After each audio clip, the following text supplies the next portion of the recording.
allowed the two It's okay. It's okay. Off your mic. It's okay. Off your mic. Like me. Chai!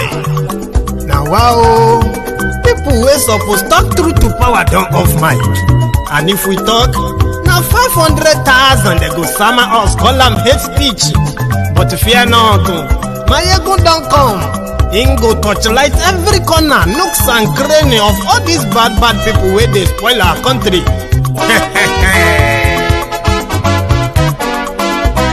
So my people make we laugh, oh yo yo. Maiyegun don't come, oh yo yo. My people make we shout, oh yo yo. Maiyegun don't come, oh yo yo. Maiyegun don't come, man of the masses, oh yo yo. Maiyegun don't come, oh yo yo. Maiyegun diary Politico, oh yo yo. Maiyegun don't come, oh yo yo. This one not the off in mind, oh yo yo. Maiyegun don't come, oh yo yo. And in the touchlight every corner, oh yo yo. Maiyegun don't come, oh yo yo. Okay, some people be they holla say they want the power. Chai, them be promise us say we go get light and power. Them hustle sote they can't get the power. But now they know they do anything with the power. Every day, dollar just they get the higher power over naira. See them talk say make we off mind, but thank God say Maiyegun don't come. So my people make you laugh, oh yo yo. Maiyegun don't come, oh yo yo. My people make we shout, oh yo yo. Maiyegun don't come, oh yo yo. Maiyegun don't come, man of the masses, oh yo yo. Maiyegun don't come, oh yo yo. Maiyegun diary Politico, oh yo yo. Maiyegun don't come, oh yo yo. This one not the off in mind, oh yo yo. Maiyegun don't come, oh yo yo. Person where they do evil, no one make person talk. Them say that Maiyegun, that man too they talk. He too they talk. Say Maiyegun diary, he they hot like pepper. But every day then they take money in bulk. Woman picking they the street they hawk. Still them talk say make we no talk. But thank God say Maiyegun don't come. So my people make you laugh, oh yo yo. Maiyegun don't come, oh yo yo. My people make you shout, oh yo yo. Maiyegun don't come, oh.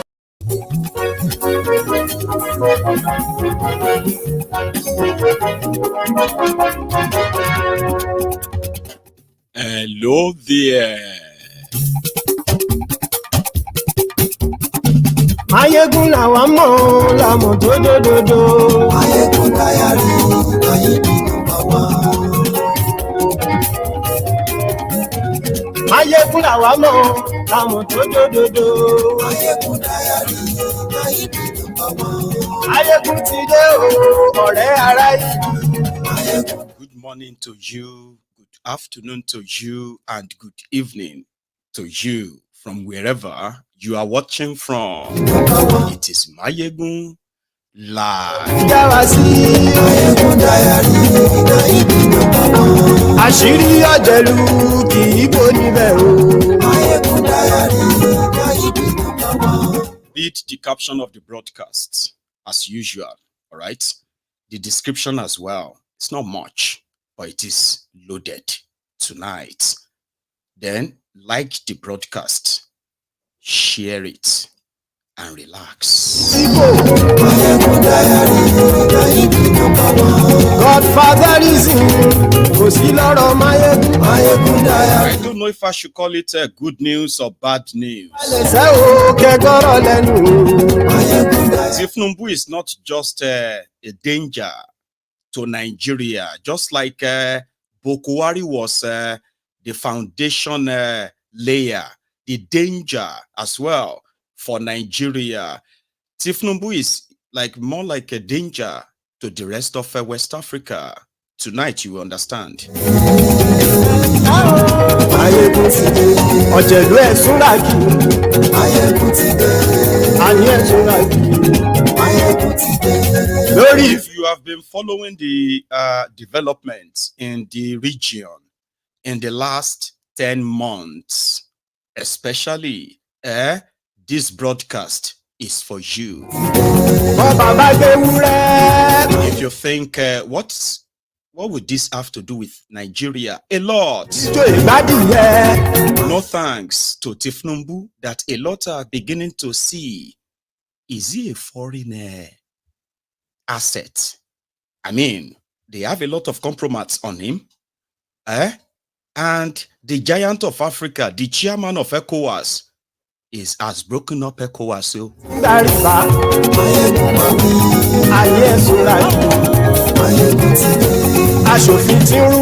Tinubu, the archangel, is he the last man that will finish not just Nigeria, the effect that will spread all over Africa? Is this the beginning?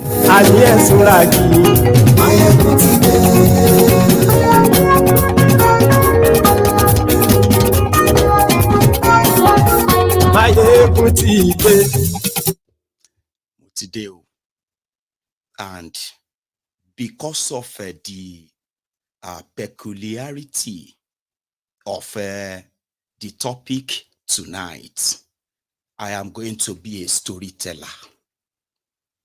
And it is also a Sunday, which happens to be our Sunday sermon, which means I would not be holding anything back. I will be saying things as they, as they come, as they are. Now, if you are someone who has kind of soft skins, light skins for truth, this broadcast may not be for you. If you are the type who belongs to the politically correct wearies, I am talking about those who love to gaslight you when you are pointing out the danger that the actions of these criminals in Nigeria poses to every Nigerian, now to Africans. They will want to gaslight you by asking you to don't spread all our dirty linens in the public. Stop giving Nigeria a bad name. All those of you who belong to that political, respect the elders. I mean, don't talk like that. I mean, even though I am not a supporter of Tinubu, I don't support APC, but I'm a Yoruba man. I'm an African. We're supposed to respect our elders. You are a politically correct weary. This broadcast may not be for you. I am just kind of trying to be nice here. Okay? Because I will say things exactly as I feel. And I'm responsible for whatever I say. Just remember that, okay? It is Sunday sermon. It is a no holds bar segment. So, like I said, I will be telling you stories because one of the problems that has been sort of diagnosed for Nigerians, young, old, educated, illiterate, it doesn't matter. It is the problem of a Stockholm syndrome. The ability to quickly forget the pain, unleashed or inflicted on you just the moment you survived it. Stockholm syndrome. On MaiyegunsDiary Politico, it is very, very rare for anybody to suffer Stockholm syndrome here, except when they are intentionally suffering from selective amnesia. I didn't remember that. Oh, I forgot that. Thanks for reminding. No. You are selecting what you want to remember and what you don't want to remember. So I will be a storyteller. If you are a boring type, that my stories can get so boring. My stories have never been boring. And they are always right to the point, just to make it easier. Even for the dumb bestie of the dumps. I am talking about people that are naturally dumber than the than the doorbells. I try to kind of relate with everyone. My messages relates with them. So sorry if it sounds like, oh, you're just good, telling story. Go straight to the point. You have no idea where I am going. So if you are a regular here, then just follow me. In May 2023, there was a rumor that there could be a coup in Niger Republic. And Niger Republic is just the next door neighbor to Nigeria. Let me show you. Now, if you take a look at the map on the right, in fact, the map on your screen, right, you will see all those red highlighted areas, yeah? You see Mali, you see Niger. Now, you see that place where you see Bulaba representing the blue place, right?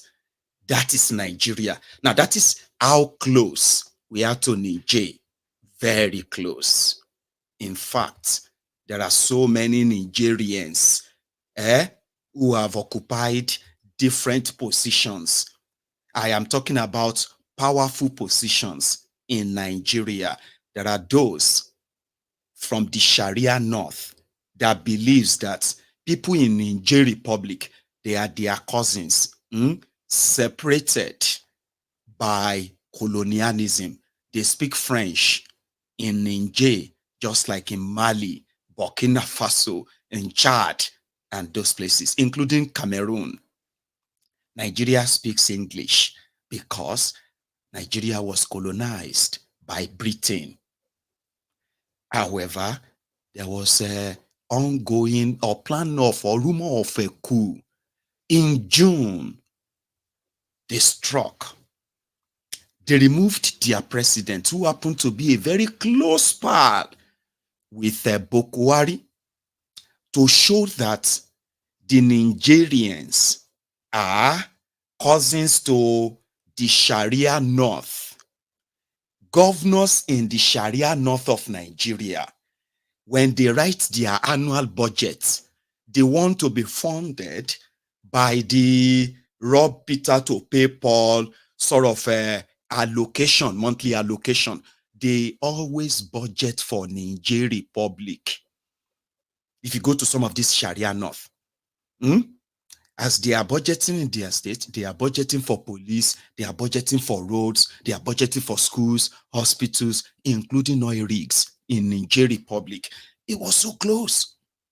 And instead of speaking French and speaking English, they just speak like Larubawa Arabic. That's how close they are. But just like Nigeria or Sharia North, corruption was like the order of the day. According to the coupists, who now call themselves revolutionaries, as the people have accepted them so far, right? They said the resources of Niger Republic, it was so bad that nobody sort of knew until June last year after the coup that the foreign reserve for Niger Republic is in France. And as much as France is helping Niger Republic to save partly some of their money in their banks, Niger Republic cannot go to the bank and take the money out. They can only borrow from the money and pay interest. Meanwhile, their own resources are being exploited. And guess what? Niger Republic can only sell their resources. Hang on. It is only French-approved companies that can extract mineral resources from Niger Republic. When they are extracted, it is only France that they can sell all those resources to. This has been in place for decades. Here you get. Now, not just that, if they are selling, for example, crude oil. If a crude oil, a barrel of crude oil is $100 in the rest of the world, and there is crude oil in Niger Republic, when that crude oil is to be sold, it must be sold to France. And France will probably just pay maybe €3 per barrel. It was that ridiculous. You have no idea. It was that ridiculous. So they remained in poverty that way. But you see, the elites, the ones that controls power, they were okay with the stipends that they get from all of this. They were fine.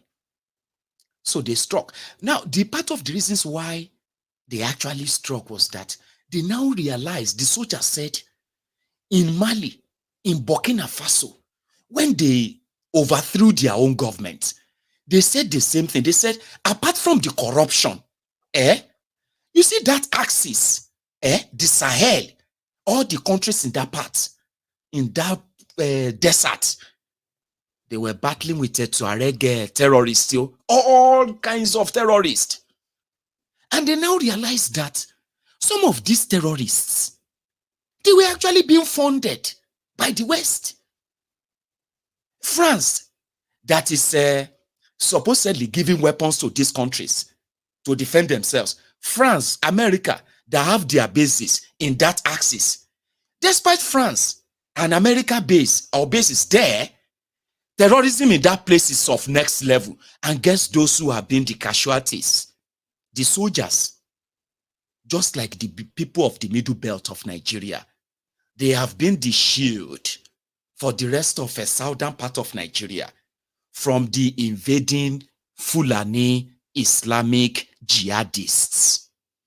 That's exactly what most of these other West African countries like that, that's who they have been. They were losing their soldiers like Omo. That's one of the corruption that pisses them off, that actually pisses them off. That your corruption has gotten to a stage whereby these soldiers have become pawns in their games. The country will say, we are fighting terrorism. All right? America will give weapons, Britain will give weapons, France will give weapons, and then behind the scene, the gun runners, when you go and look at them, okay, they are also from France, they are from, the same Europe and America.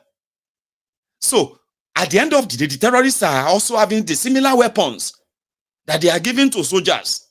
It was pretty much like, oh yeah, kill yourselves. While you are busy doing all of that, yeah, the extraction and the exploitation of the mineral resources from all those places will continue unabated. So when the coup started, or when coup started in Burkina Faso, Guinea, in Mali, it was sort of like it's going to be a matter of time. Well, here is, if you are watching this from Nigeria, this is how this withdrawal or what have you will affect you. But again, just keep following this my story. France lost in Mali. They've lost Burkina Faso. Guinea is gone. And here is Mali. One of the biggest countries in Africa. Surrounded by precious mineral resources that could make all these people wealthy, because their population is not that many. They are not many. But rather, they are wallowing in abject poverty. So, you see this corrupt government from all these West African countries, they came together and they said, we have to start what is called regional forces. That means we'll pull all our forces together from all these countries, including Nigeria, the supposed giant of Africa. Okay? We'll pull our resources together, our soldiers and all of them. And we'll combat these terrorists head on to ensure that they do not spill over into other countries. So that then gave some of these corrupt African presidents in these countries that are now controlled by coupists today. It was like a business. Nigeria was spending billions, hundreds of billions of naira, paying some of these people to what? To help continue to fight the terrorism afar from Nigeria. But the money never really got anywhere. Nigeria has no border. There is no border up north. Sure, you get, you can stroll in and stroll out anytime you want. The terrorists will move in, they will move out whenever they wanted. So for years, these regions have been bleeding. However, in June, they removed, this was like a few days after Bokwari gave power to Tinubu. So, Niger Republic also tasted their own coup. They removed their president.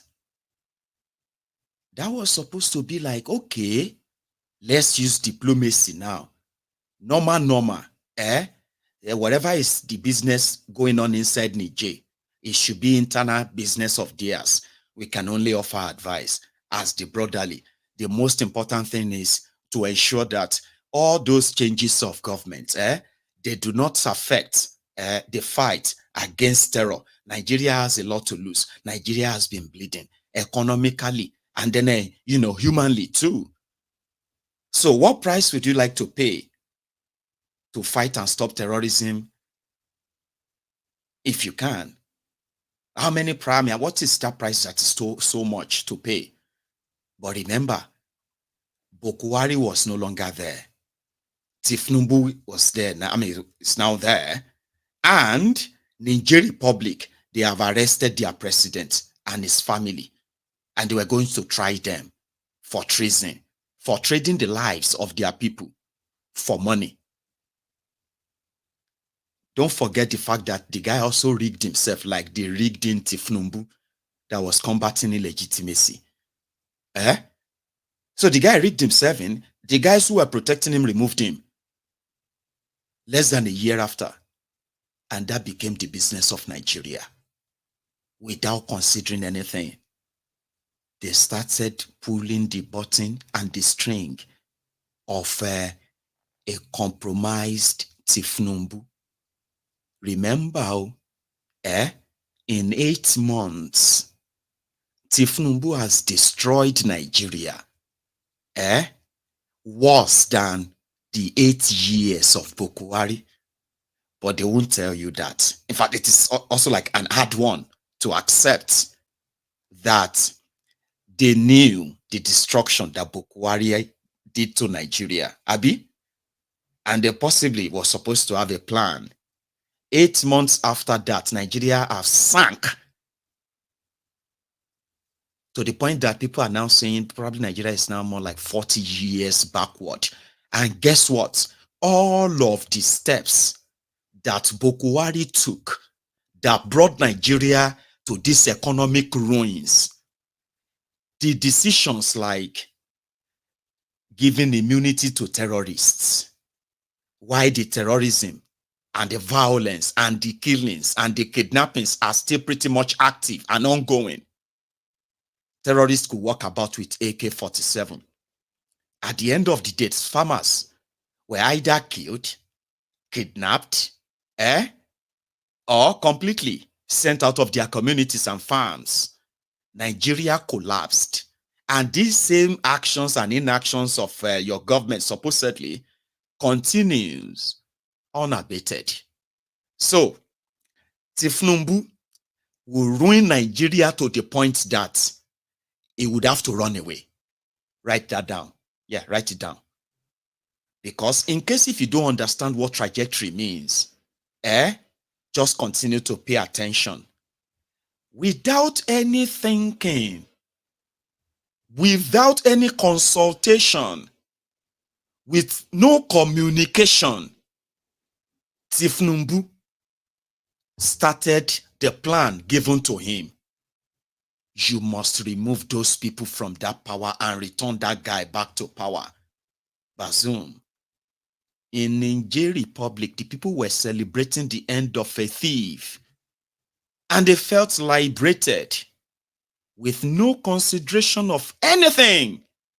He was a ready and willing tool in the hands of his puppet masters. The people that have a lot to tell Nigerians and prevent this disaster. And the disaster has happened to Nigeria.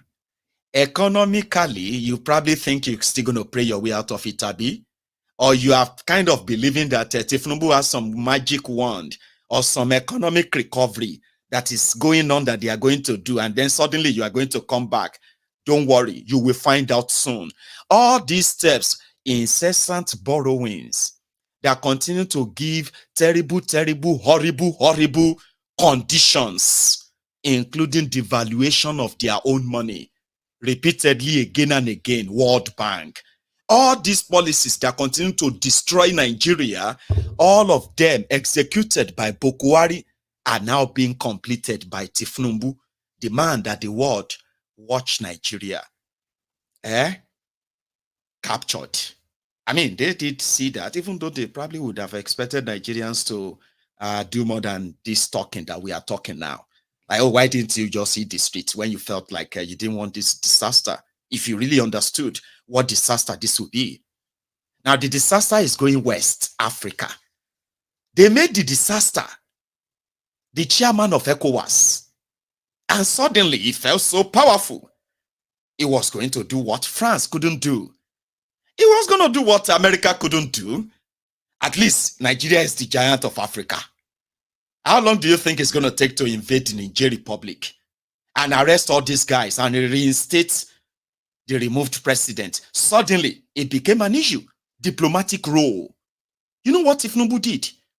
He gave them another and he said, return that person to power, or there was, I mean, come on.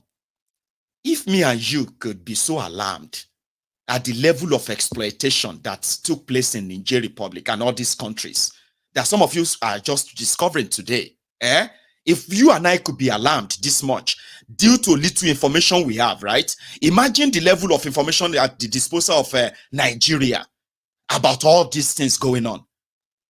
But because they are all rogues and criminals, they would rather take advantage of it. How much money can we make from it?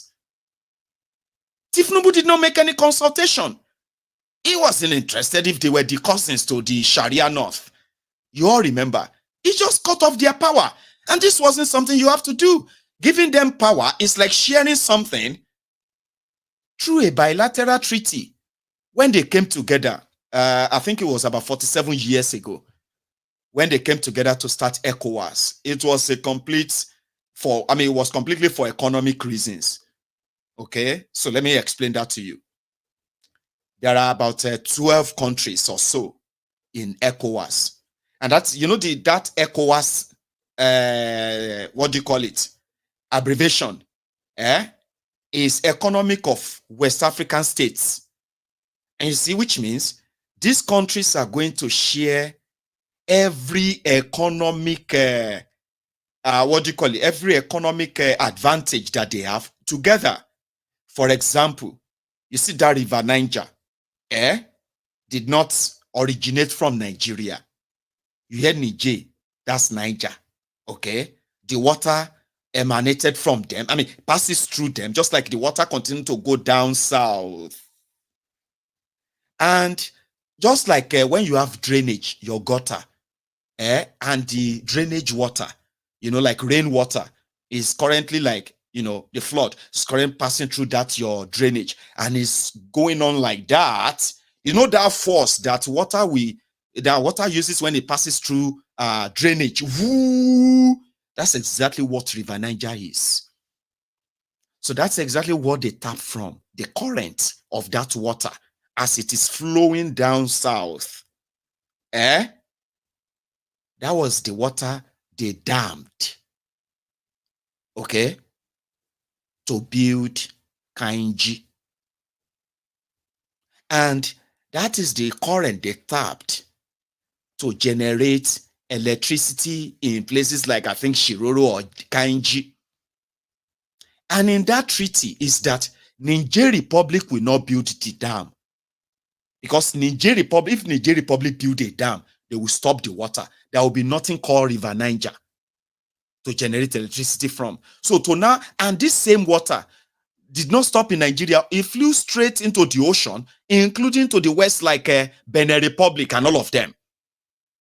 So in that treaty of ECOWAS, it was, they were all, Nigeria will build the dam, but Nigeria will share the electricity with all these countries, and they will pay Nigeria for that electricity that Nigeria gives to them, instead of Niger to build it and deny Nigeria the dream of any sort of hydro dam or hydroelectric whatever.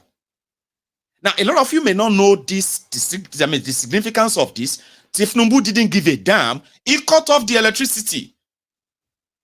Now, Niger can actually dam the water now. It's their water too.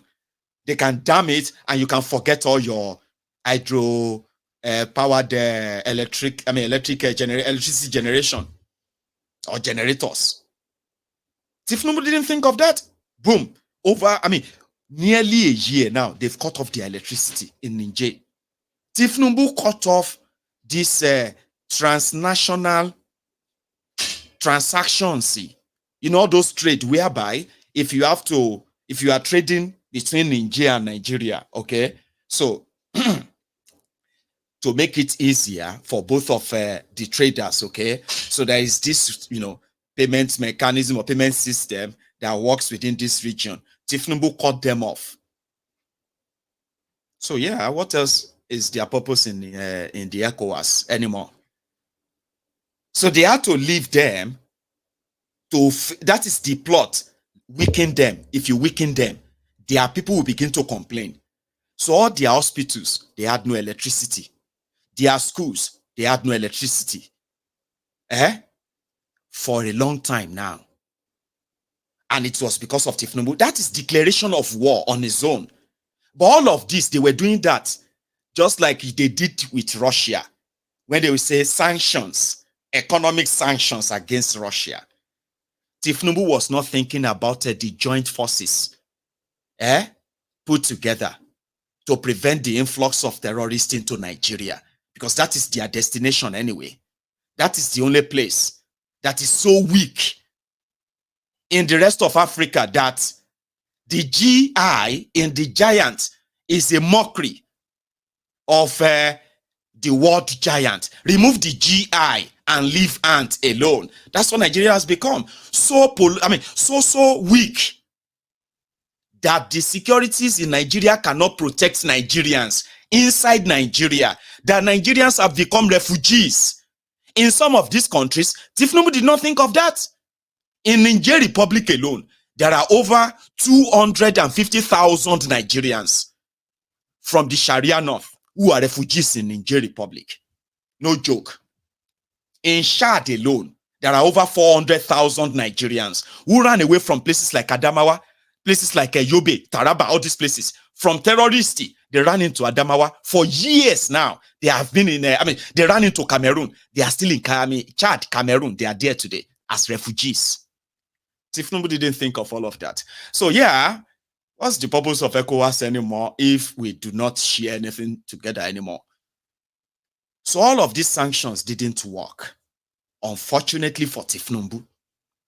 Tinubu started, before all these sanctions, Tinubu, to show force, they started mobilizing military soldiers to Sokoto. They want to invade Niger Republic. Illegitimate Tinubu, satisfying his Western puppet masters, decided to start mobilizing. They started 25,000 soldiers. 25,000 soldiers mobilized to Sokoto. And you know all these jihadists north, they were alarmed. You want to invade Niger? What about our people? In all that stuff. You know the drama then. But he couldn't. He didn't make any consultation. But he started threatening another independent country because France was losing their grip on that country for the first time in decades. And the giant of Africa, the big brother Nigeria, could not provide protection for those countries and caught the bluff of the West and say, listen, you either give them the right deal and keep them stable. For the sake of the rest of us, there is no way we are going to throw these guys under the bus.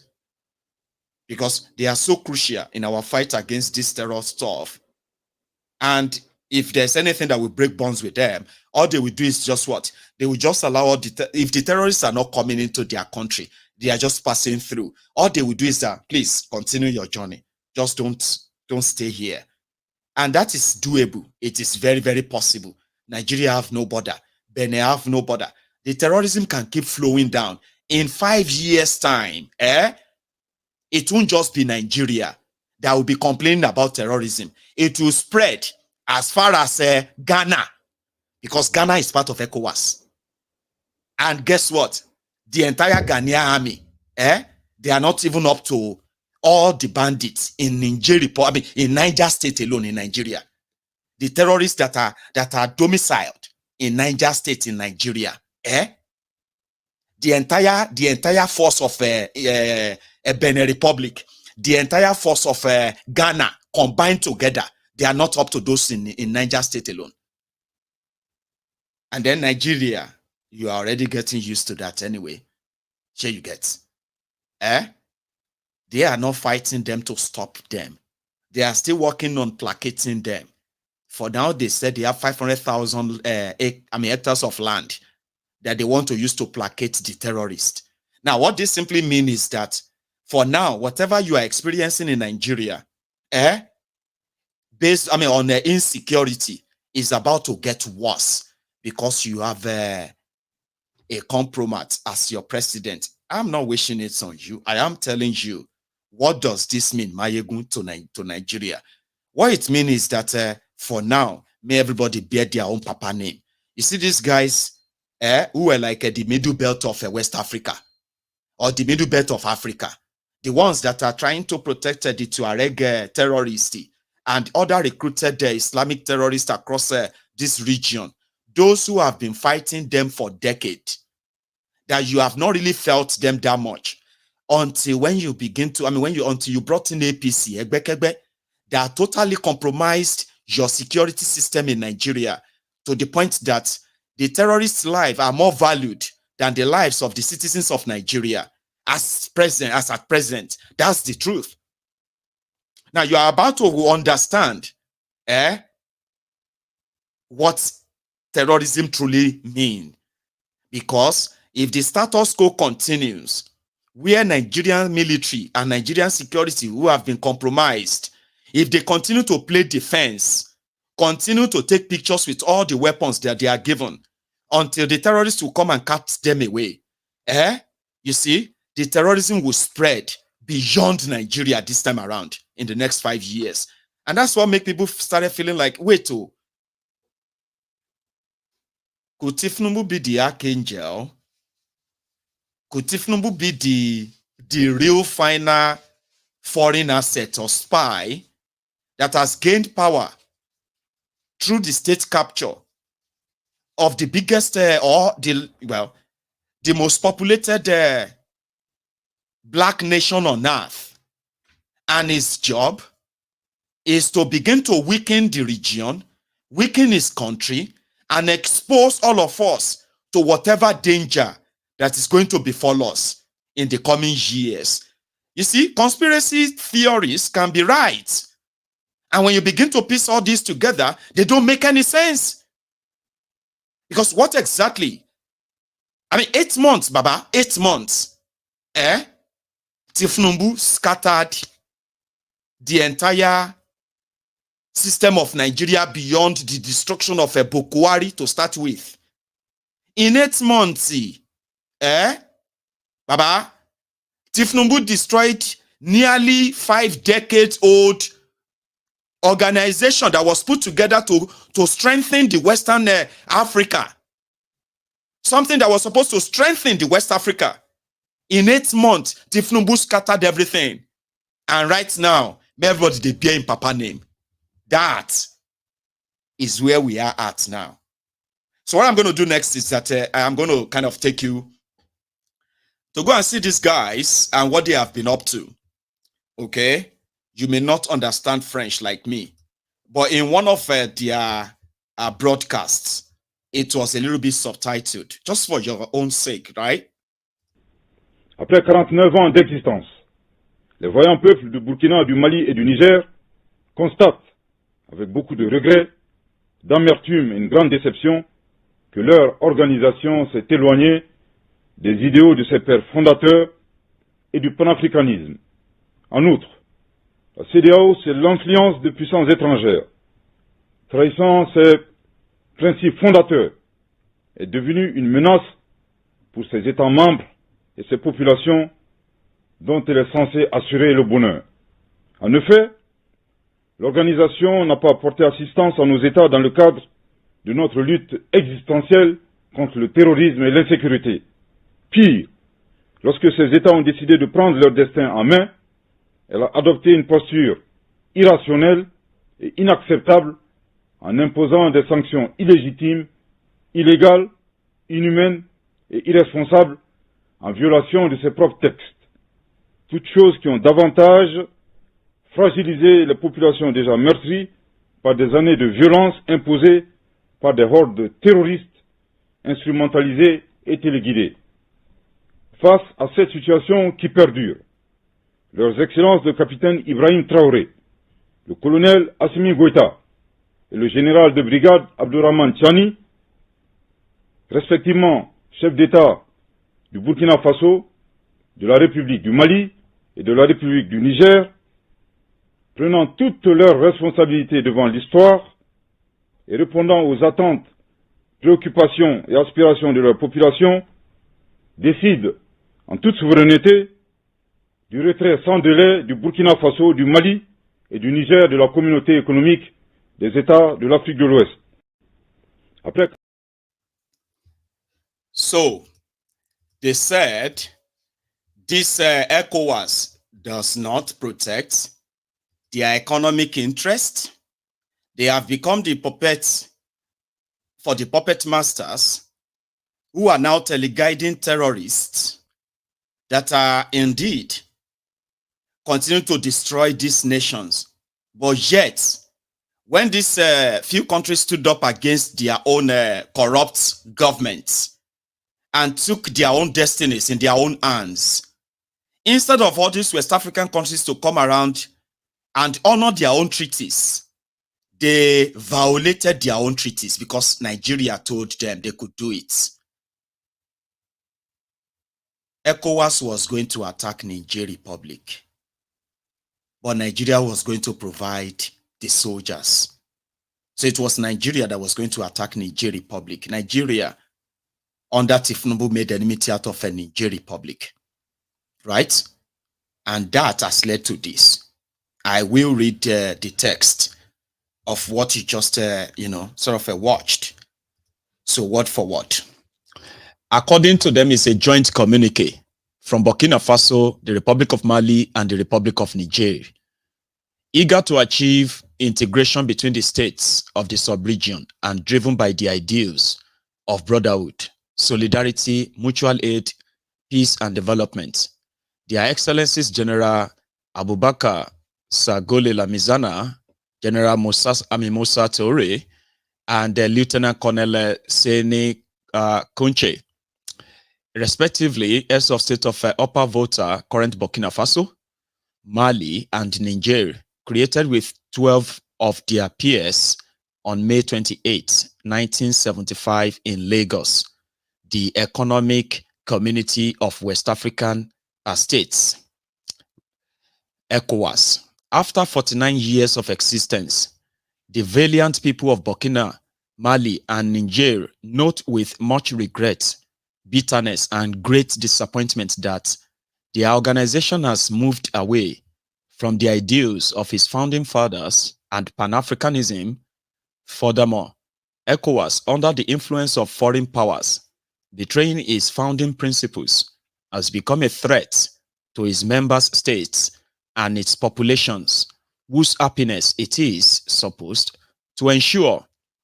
Indeed, the organization has not provided assistance to our states in the context of our existential fight against terrorism and insecurity.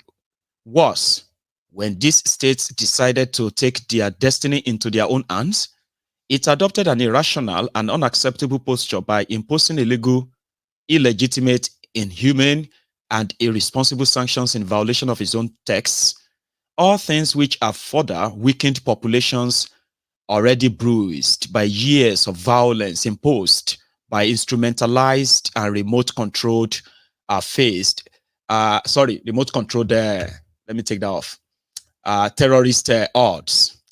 So, faced with this continuing situation, Their Excellencies Captain Ibrahim Traore, Colonel Assimi Goita, and Brigadier General Abdurrahman Tiani, respectively heads of state of Burkina Faso, the Republic of Mali, and the Republic of Niger, are taking all their responsibilities in the face of history and responding to the expectations, concerns, and aspirations of their populations, decided in complete sovereign on the immediate withdrawal of Burkina Faso,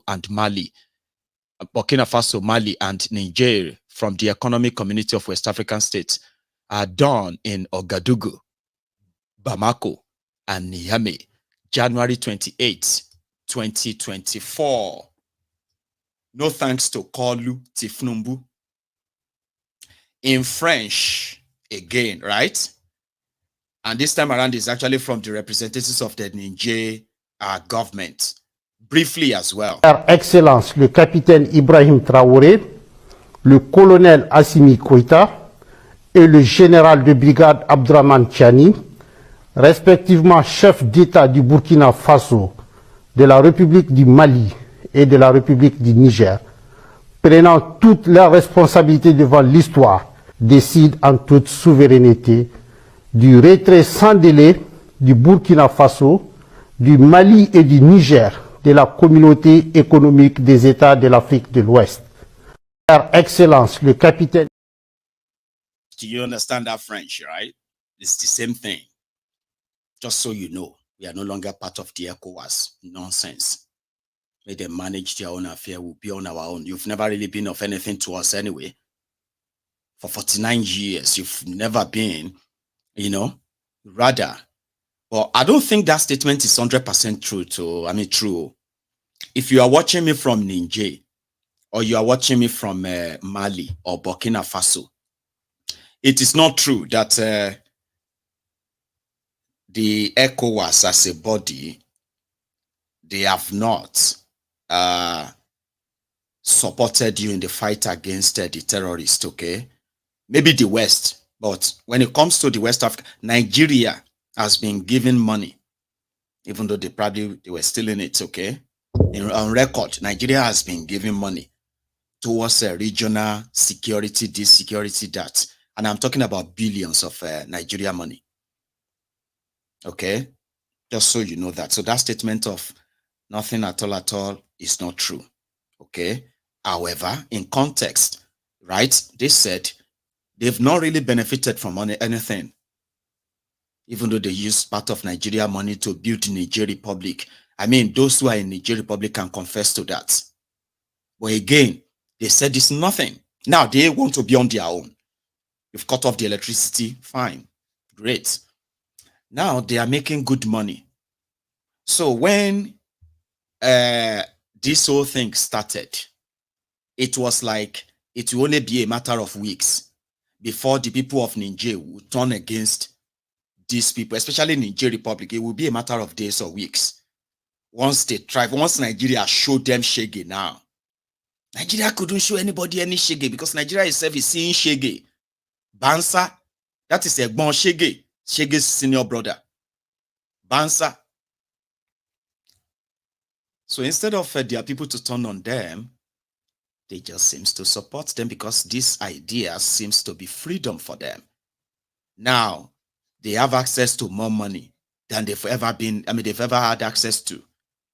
Instead of Tinubu to also open up diplomatic conversation, diplomatic route, where they can begin to look into other things of interest, especially this area of insecurity, terrorism, Tinubu continued to dance to the West. And just a few days ago, Anthony Blinken was in Nigeria.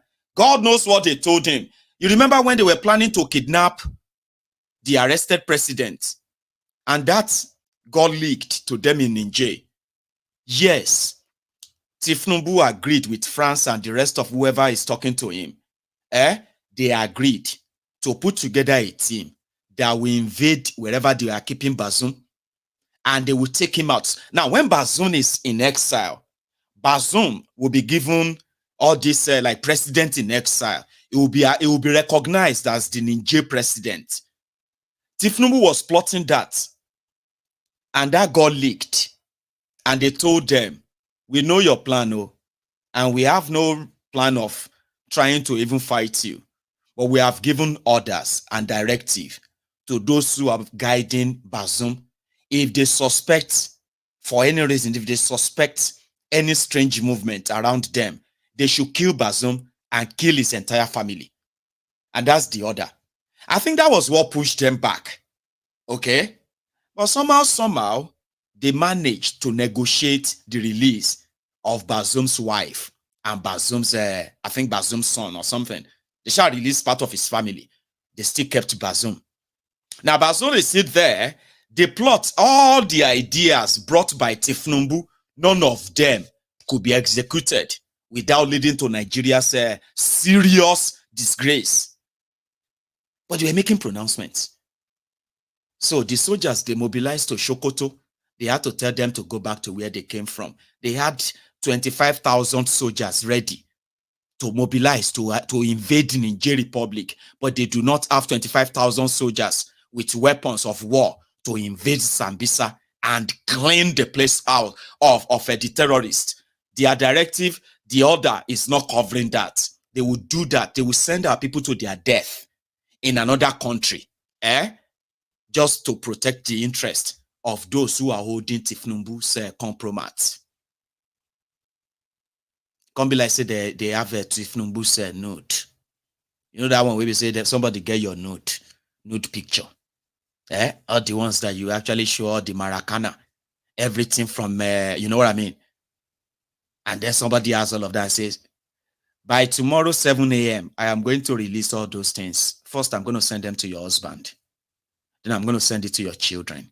Then I'm going to send it to their friends. Then I'm going to send it to your boss. Then I'm going to then post it on Facebook. If you don't give me 10 million naira. You know that kind of blackmail. It can't be like, say, that's exactly what they have on Tinubu. He's not consulting anyone. The National Assembly told him, please don't go to Niger. Why would you try to declare war on a country without consulting with your National Assembly? He didn't. Then later, they can say, okay, they have settled it. So may everybody calm down. So it's not, they are now going to use diplomacy. You want to use diplomacy to kidnap the criminals that they are, the criminal they jailed in their country. To satisfy who? They were going to bring Bazoum to Nigeria. They are going to give him a house in Nigeria. Make him appear like a president. They will give him all the convoy cars, all of that stuff. Now, Bazoum will be given his own private jet so that Bazoum can fly to America and appear in America and say, I am still the president. America, please help me. They overthrew me. They overthrew me in Niger. They wanted to use Bazoum to push that agenda, and it didn't work. So now, Nigeria have lost it all with these guys, and their people are happy for it. It's like a freedom. I have never been to Niger Republic, but honestly speaking, it's just like an extension of another Nigeria. I won't lie to you. I mean, it's easier to kind of feel that way. It was like a freedom. I'll show you.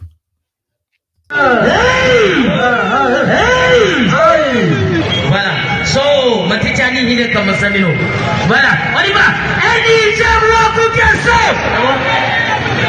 Niger roi pour qu'elle sorte. Hey! Hey!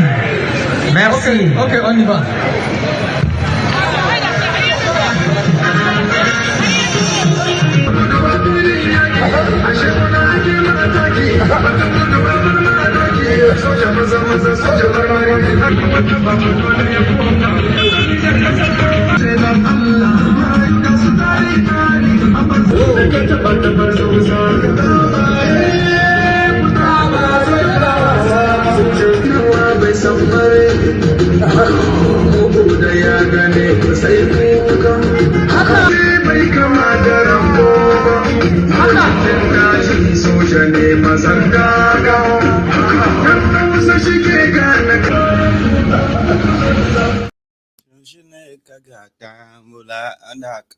Okay. I told you it's like the northern Nigeria, right? Here is another one. the way they took the news. Like, finally, we can't bother ourselves about this. We are now like enemy nations to all these places. Tinubu became the chairman of ECOWAS. 7 months after that, ECOWAS done pieces. Tinubu became the president of Nigeria in 8 months, right? The destruction did by Bokwari in 8 years only took Tinubu 8 months. It destroyed the Naira. It kind of further legalized the corruption. All this in 8 months. To Nigeria national grid itself has kind of dwindled as well, right? I mean, like, what is it they haven't done? Terrorism has skyrocketed. In fact, they also already nationalized the ransom payment. Have you not noticed, right?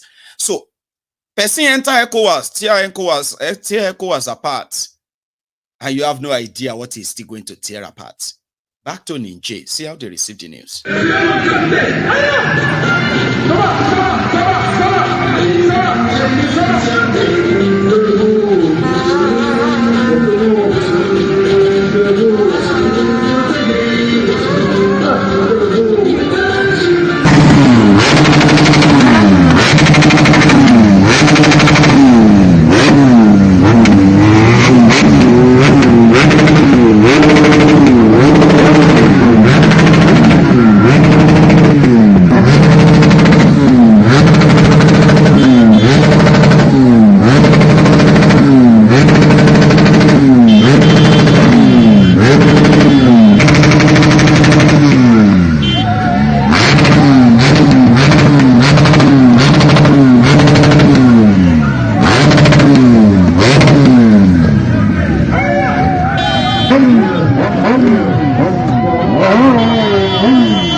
Chani will be the Chigang and necessary as people will walk out.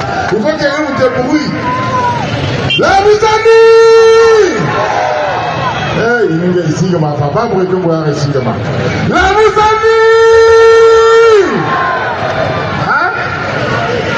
Labusani!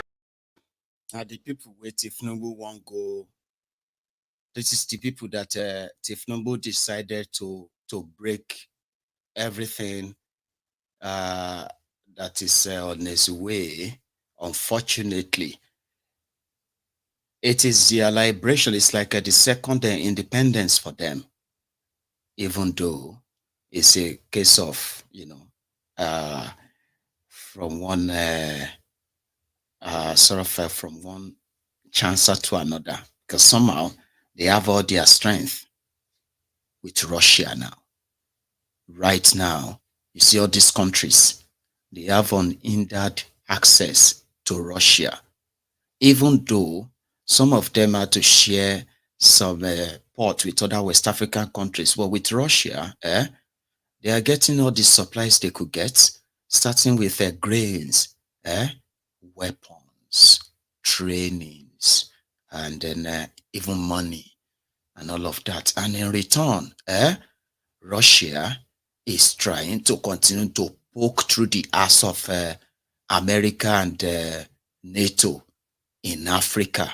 Yes, we are going to have our own base there. Chase all of them away. Oh, you are chasing us away for Russia. Yes, we are.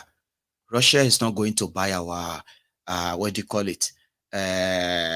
What's that thing? Titanium? What's that thing again? Lithium, rather, yeah.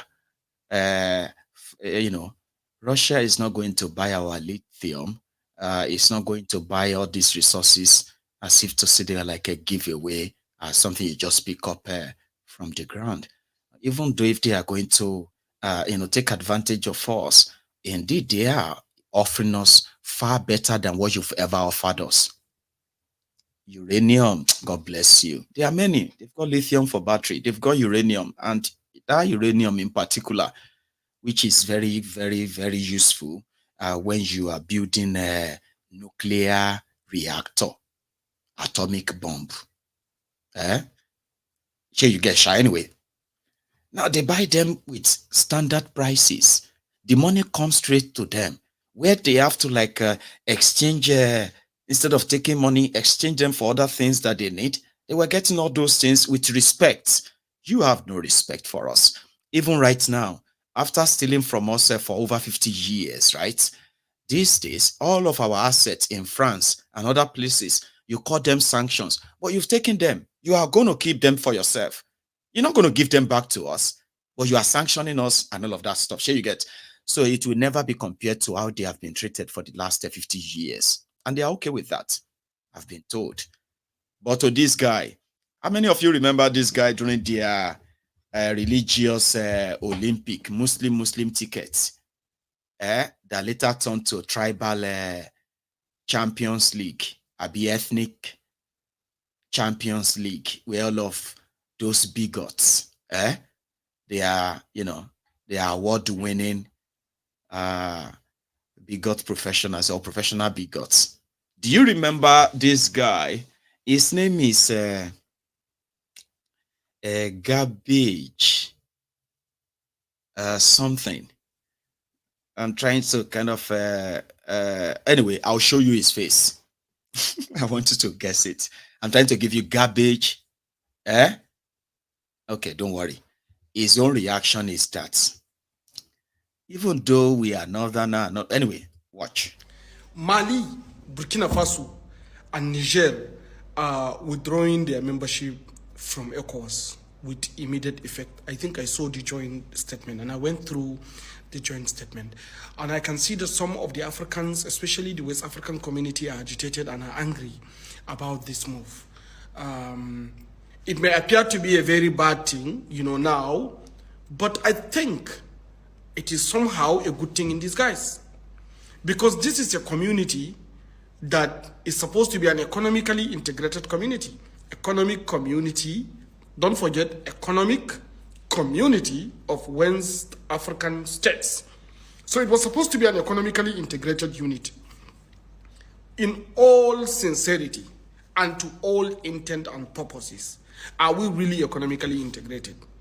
Is Mali, Niger, Burkina Faso, and all other 14 West African countries actually economically integrated? We don't share common currency. We don't share common market. We don't share, even our borders are strongly guarded against one another. So I think the idea behind the creation of ECOWAS is actually expired.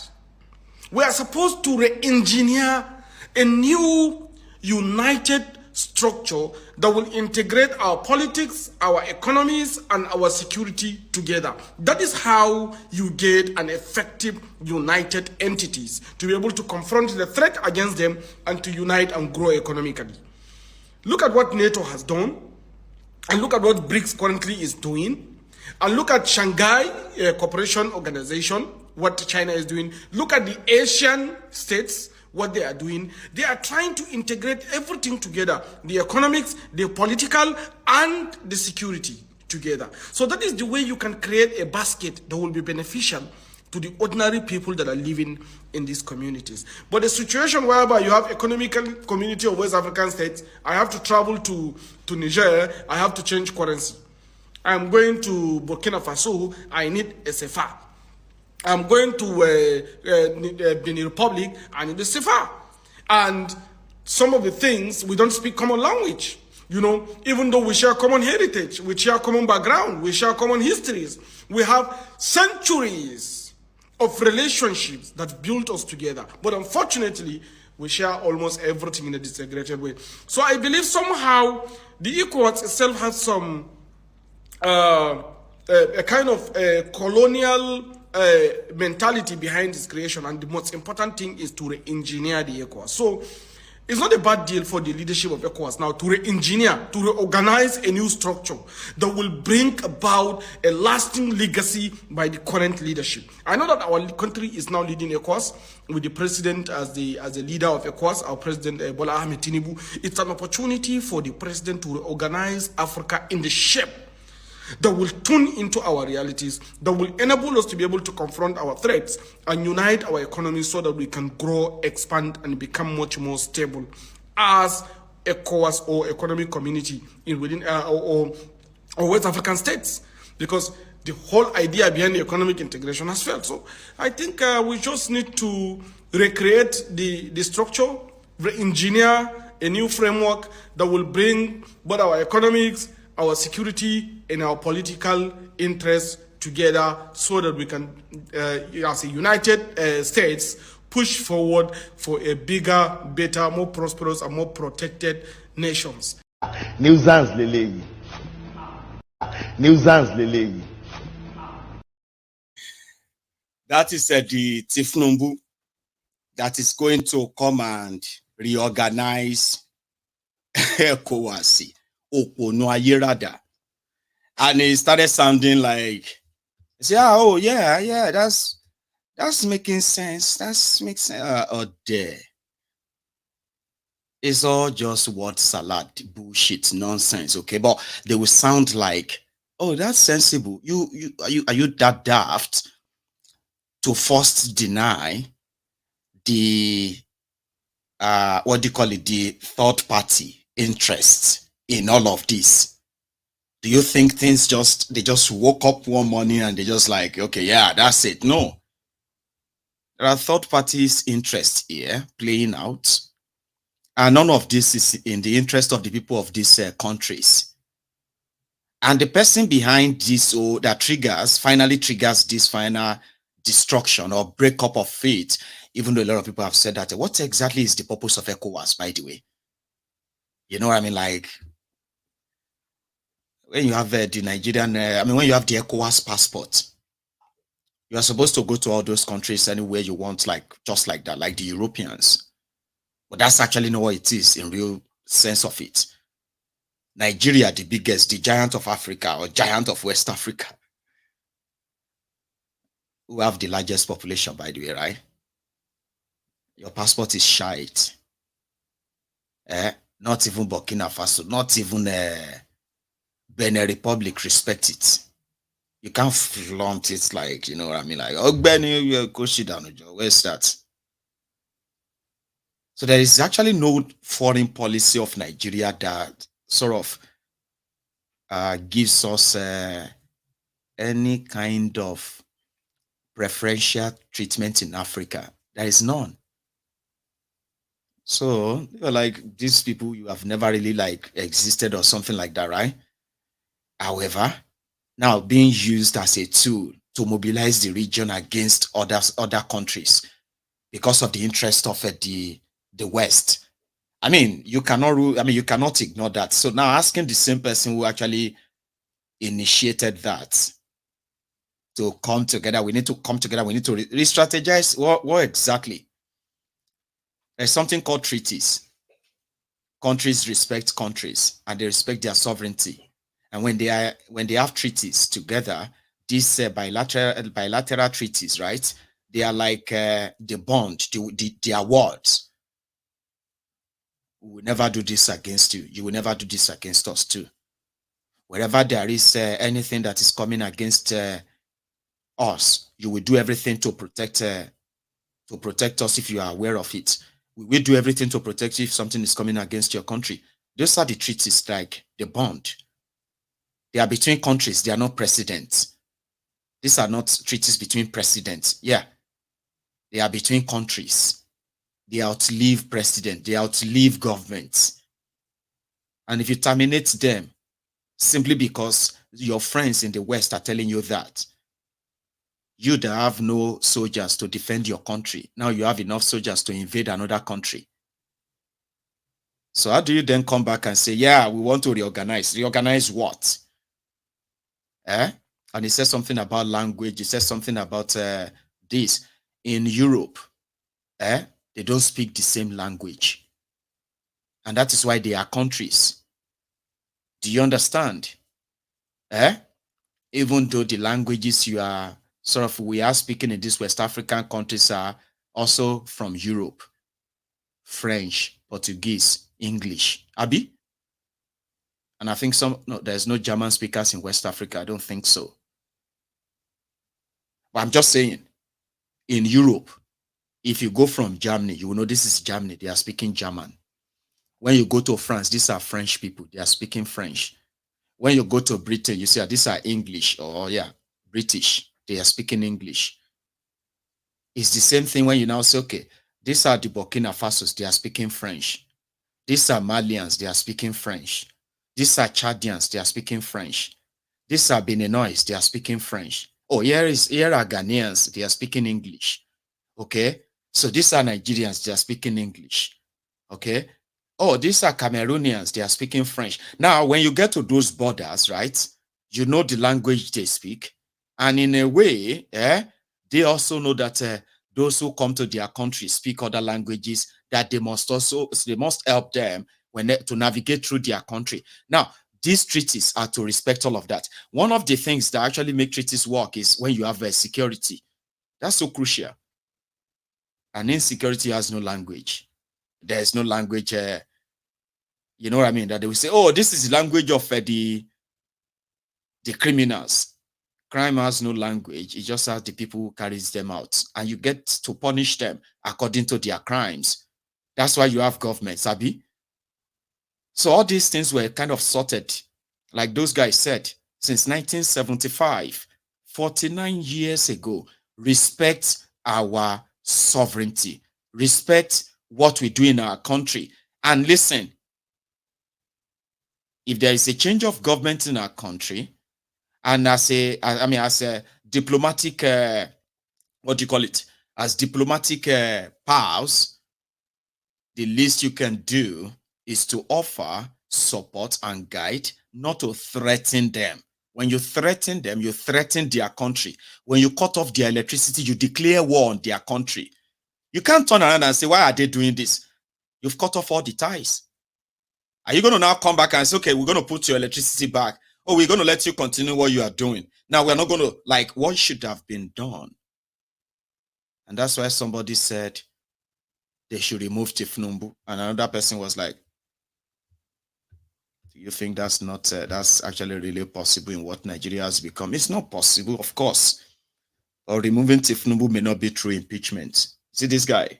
Why would you think that the possibility of an impeachment exists at all for the president before 2027? Well, I have to be hopeful that the National Assembly members will do what is right for Nigeria.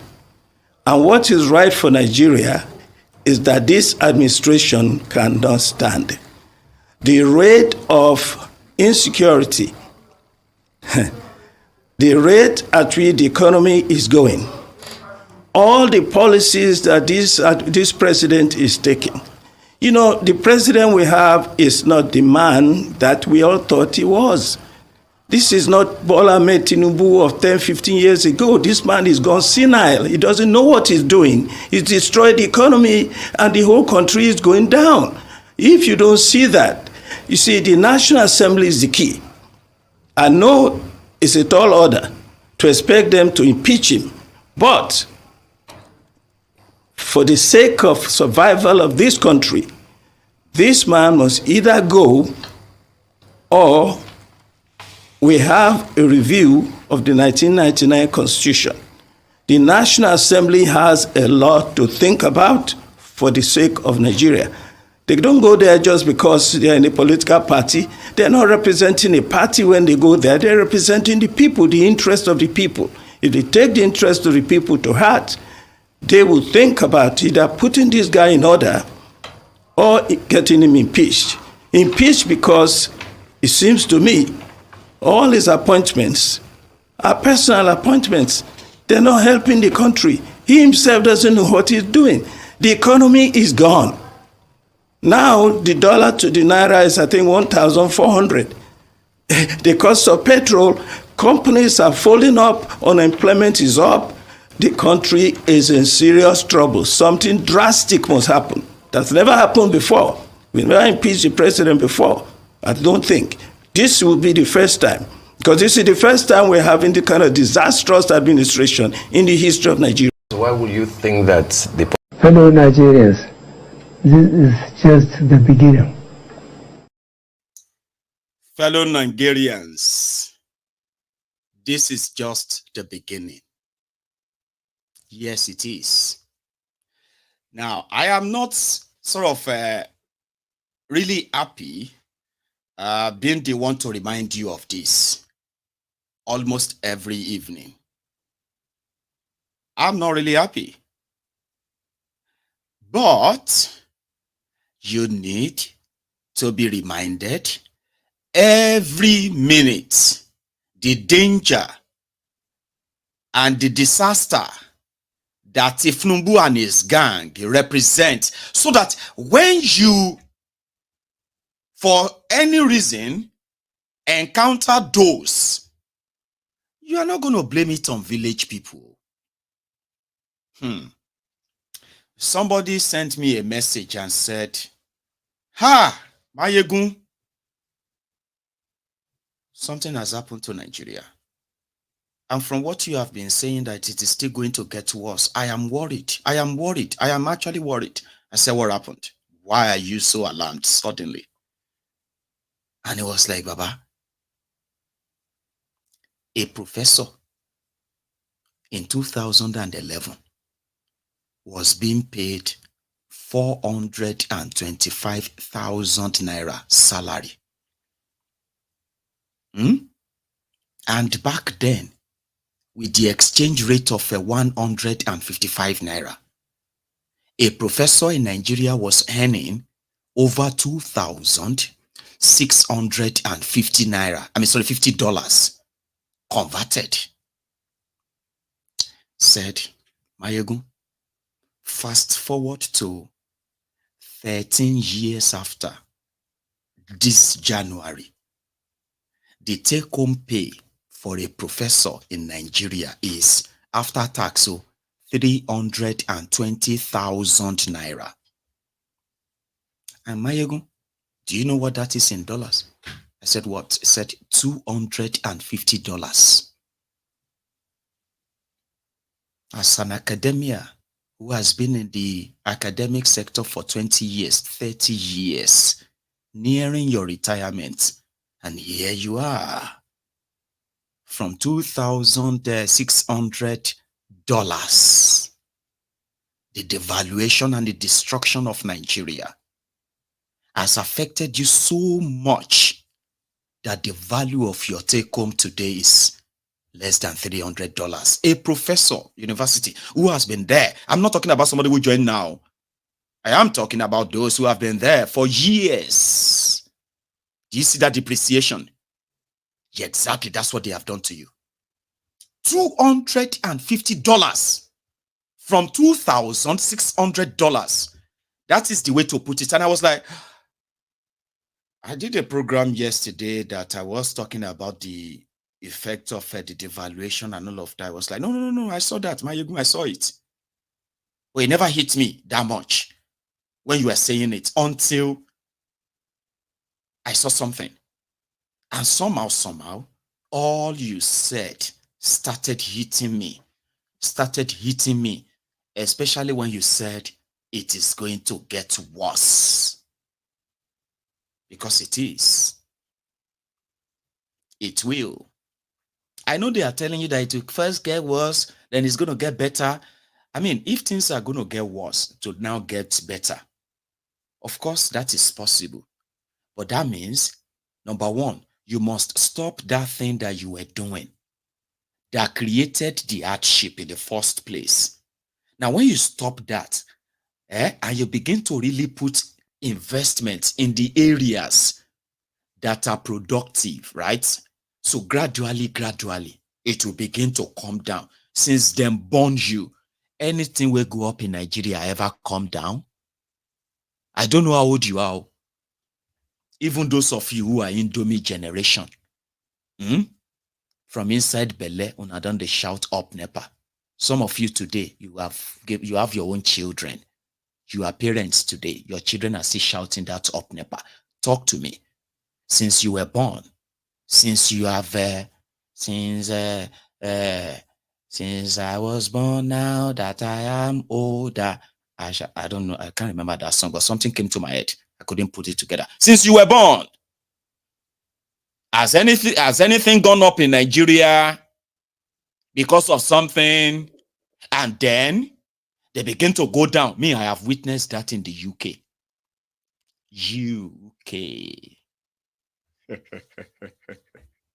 UK.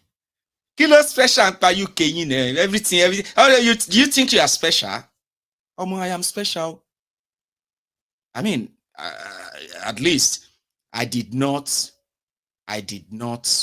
contribute to where I was to be born. That's why I found myself in Nigeria. Okay.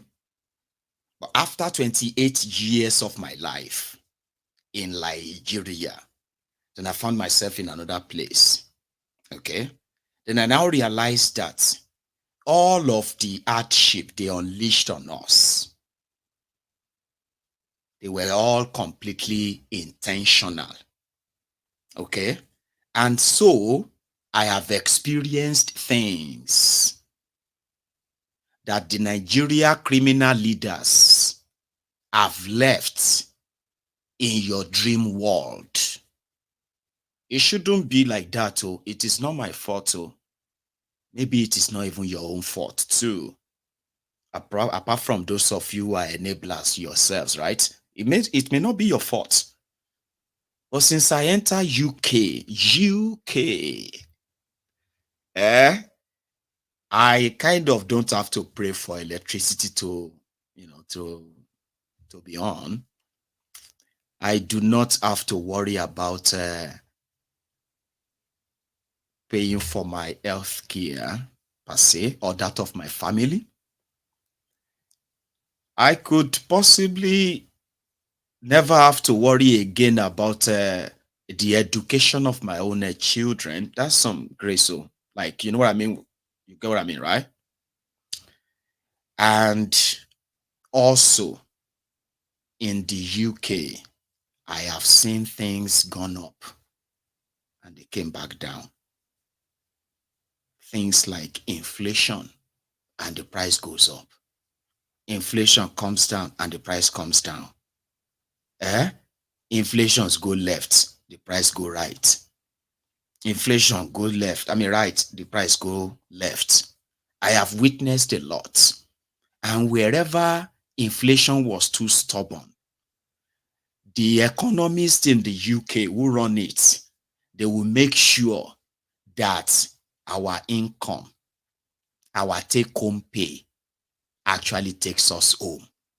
Our incomes always match whatever madness inflation want to bring. So I've seen that, I've experienced it. But since them born you, now that you are grown older, have you ever seen the price comes down in Nigeria before in your life? Have you ever seen it? No. You're gonna get used to it. Yes, you are. Now, to make it worse, they are not doing anything at all. To stop the bleeding. You know, when somebody is bleeding before you bleed to death, they will say, oh yeah, tighten put pressure on the wound. Put pressure on the wound to stop the bleeding. Nigeria has been hemorrhaging. Nigeria has been having internal bleeding. From my own experience, any person will get internal bleeding. If it is not addressed quickly, that's why some of us can go to sleep and wake up and say, with guns on our head. So yeah, I repeat it that Nigeria is going to break up. I say, oh my break up, sir. Are you mad? We have gun on your head, yo. We are going to kill you. I say, Kuku kill me, Abi. Nigeria is going to break up.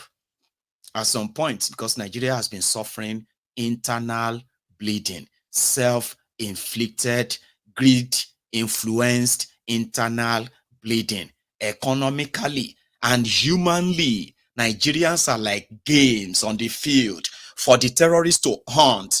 It's like the terrorists in Nigeria are like, I'm gonna go and learn how to shoot.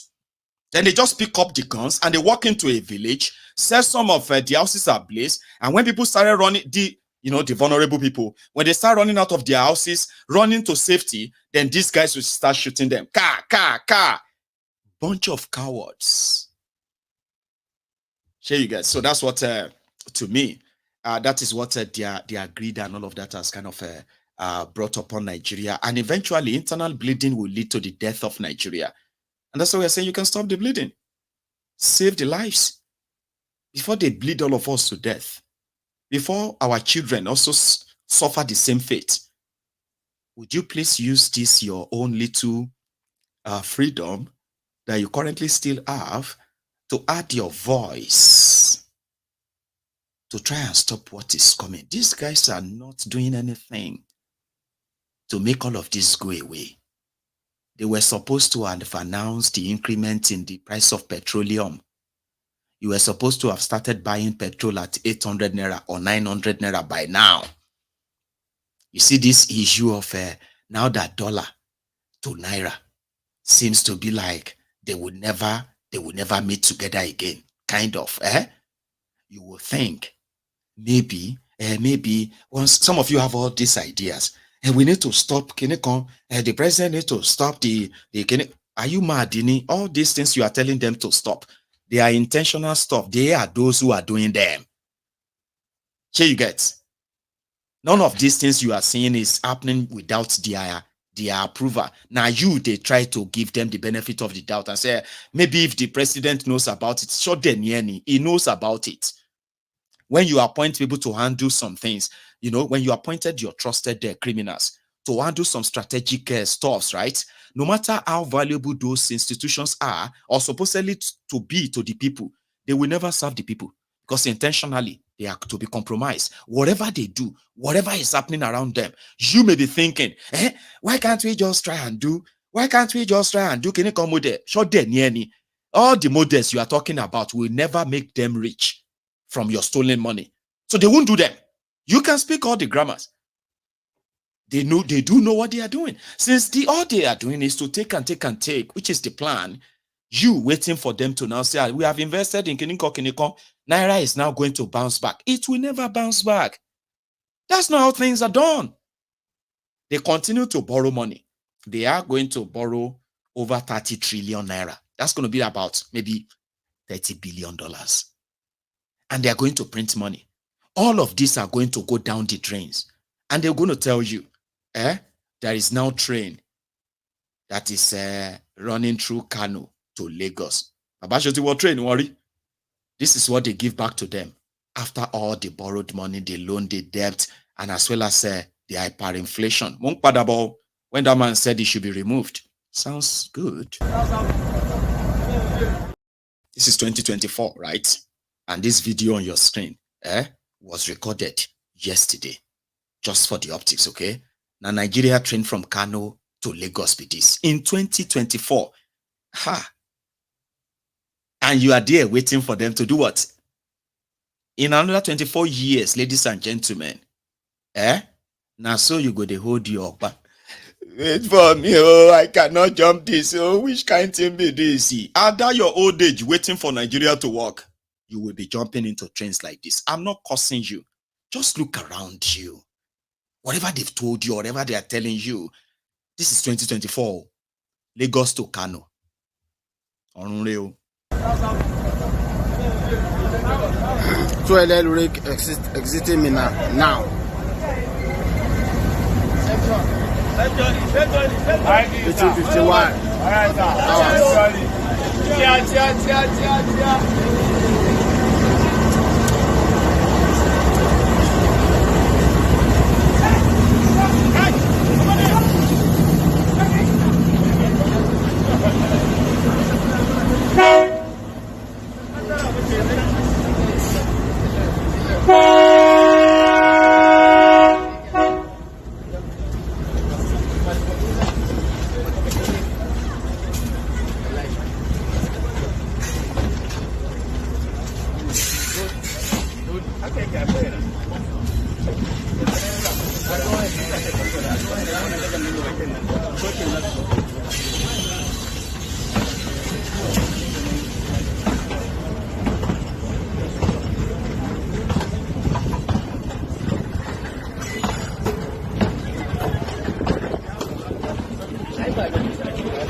Zaki.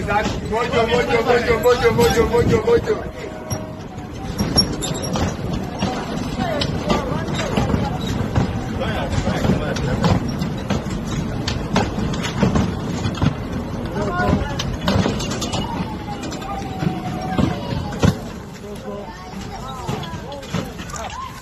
Safe journey. That's the kind of train that you are going to enter, and you would have to call your family members and say, hello, I just wanted to let you know that we're about to leave Kano now to Lagos.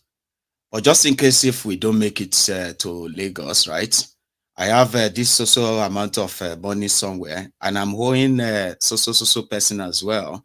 And the other one, you know what I mean? Like, you begin to tell your people, because that's the kind of train that even the bandits, energized bandits, can run after it. If you get to, there's a particular place when you are traveling to northern Nigeria, or you are traveling down, right? I think it's somewhere around the Niger, that same place, right? And Omo, is this hilly climb that the train locomotive will have to struggle to climb. People who usually travel by train to northern Nigeria, they will understand, they will remember this part. I've never been, but I have read about it. So you can tell me, okay? So they said that when they get to that particular spot, before they get to that particular spot, like 2-3 kilometers before that spot, that hilly, right? The train will now increase its speed because it has to climb it with speed, or else it will get to a point, and the train go to do reverse by itself. Tell me, how many of you have been to northern Nigeria, or if you have been to southern Nigeria on the train? You know what I mean? Like, train feel roll back, you go to praise your more, and everybody go to do, go on, you can do it, and it will be like, the train will be crying, struggling. And the moment it gets to the top, it will now pick race. I say, okay, it's the kind of train that a very sort of a physically fit terrorist can run after. We just be like, hey, leave us alone, no, we are inside the train, no. And the terrorists will be like, don't worry, I'll catch up with you and I'll stop you soon. Don't worry. I said, stop. You don't want to stop. Okay. You think you are running. Look at you. I can run past you. That's the kind of train. In 2024, but it is me. Maiyegun, let us talk good about our country. Our leaders are trying. It's just that some of them are bad. That is one politically correct way. Who would love to sound like, I love Nigeria. I love Kenika. Ulodo. Love Nigeria. Love Nigeria. Keep lying to yourself. I know saying all of us are in this mess. We are not doubting that. But we need enough of us to probably feel ashamed of what these guys have done. You know, when you feel ashamed, sometimes you just feel like, I'm going to stop it. I'm going to stop this now. This cannot continue again. I'll waste, you know, that stuff, right? So we need people to get angry for a right reason, because our future is at stake. 8 months, about 8 months, hey, Agolo Gari is 80 naira. And all of you are buying it and eating. They are selling, what do you call it? 1 egg for 150 naira. Abba. Like when family planning. When we say all the chicken, they do family planning. We've seen only 1 egg a month that they lay. It's not because of that. It's because people can no longer afford that. Since the food they are giving to chicken is more expensive than the food they are giving to human being. So a human being that will now eat chicken we don't eat expensive food, automatically turn it into an expensive chicken. If he lays an egg, it's not like it's a golden goose laying the golden egg. It's still the chicken laying the normal egg, but it's an expensive one. Today, food or diet, not the balance again. Everybody is now eating just to kind of hold the stomach together so that the worms inside of you will not be eating themselves. And before you know it, they will begin to eat your intestine. Abi? And you are buying it. I remember when they said that, I went somewhere. This is not funny, by the way. It's just kind of something I don't know if I've shared that with you, right? I think I went to London. And it was, my hotel was paid for by one of my fans here. And when I checked the receipt of how much he paid per night in this hotel, and I was also traveling with my friend at the time, and I checked the whole receipt and I was seeing like about 600 pounds. I was like, why would you pay 600 pounds for 2 nights for 2 of us? Like 300 pounds, 300 pounds. Like, Baba, I was like, no, Maiyegun, you are more than that. Maiyegun, no. Maiyegun, you don't know yourself. I'm so happy that you came. All that stuff, like all this stuff for me. I was supposed to feel cool and say, man, they sleep inside one room where they pay 100 pounds a night. I won't lie to you. I can't say it is the money. It's not my money. Or maybe a lot on my mind. I just found out that I kept thinking about that money, and somehow I couldn't really sleep. Like I said, it's not funny, right? It happened, and I bet the person is even watching. I couldn't sleep. I was like, no long by yara, 45 pounds a night. Is it my house? Is it not just to sleep? And we are two, even though we are not. We don't, let me say we be gay or anything, or sure you get, like, we are friends and we are just going to have 2 nights, right? We can sleep in the same room. Why would you spend 600 pounds? Like, I felt like I was robbed. And even if it's not my money, I felt like it was robbed. It was the one telling me that, Maiyegun, forget. Maiyegun, you don't see. I can do more than, I said, Papa, no try more. No, they try. They ask me sometimes, okay, please ask me before you do any booking, okay? Like, come on, man, I'm just Maiyegun, so don't attach too much to it. Sure you get. I beg. You cannot be spending like that and then making me to lose my sleep. Inside what do you call it? Inside like enjoying what you want. So I was just kind of talking about what money has become today in Nigeria, so to say, that you have to spend that much to even feed. Imagine me buying Gary 18 naira per cup. I can't make a bar. And then you can come in, can't be like, say, Baba, morning, ke. Gary 18 naira. I'm not going to use and do a lejo. You be like, say, you did, Baba. Left. Oh, morning. I mean, like, somebody come now and say, your girlfriend come now, come put 3 eggs on your food. Oh, fura. You want to go for 400 naira. And 450. So if your girlfriend come in and just joke or you need to begin to ask questions. Because if you give me something like that, I may lose my appetite. When I begin to pair the prices together and say, hey, no food. And it's still going to get more harder. People are supposed to go back to their farms and grow food. Help the local production of food. They were supposed to be investing in the energy sector, where, a lot of people survive on this. Businesses survive on this energy. They are not doing anything. They are just talking.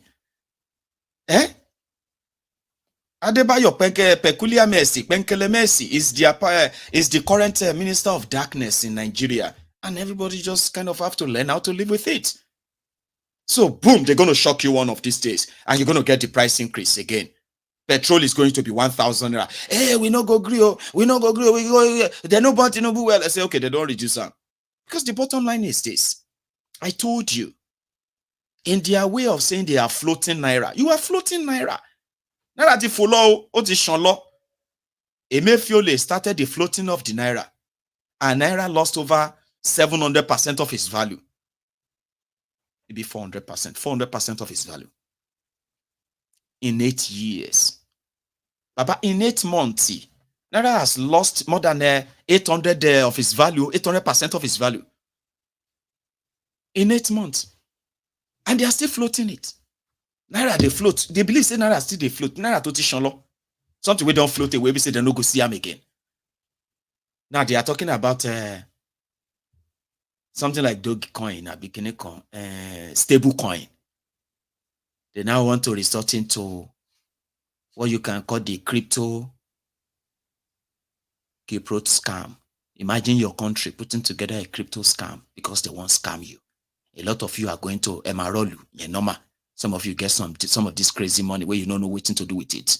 They say Nigeria bond, you they buy them. You don't listen to paper, you they buy. At the end of the day, you realize that the same country where they sell you bond, where you they buy, and they are paying you.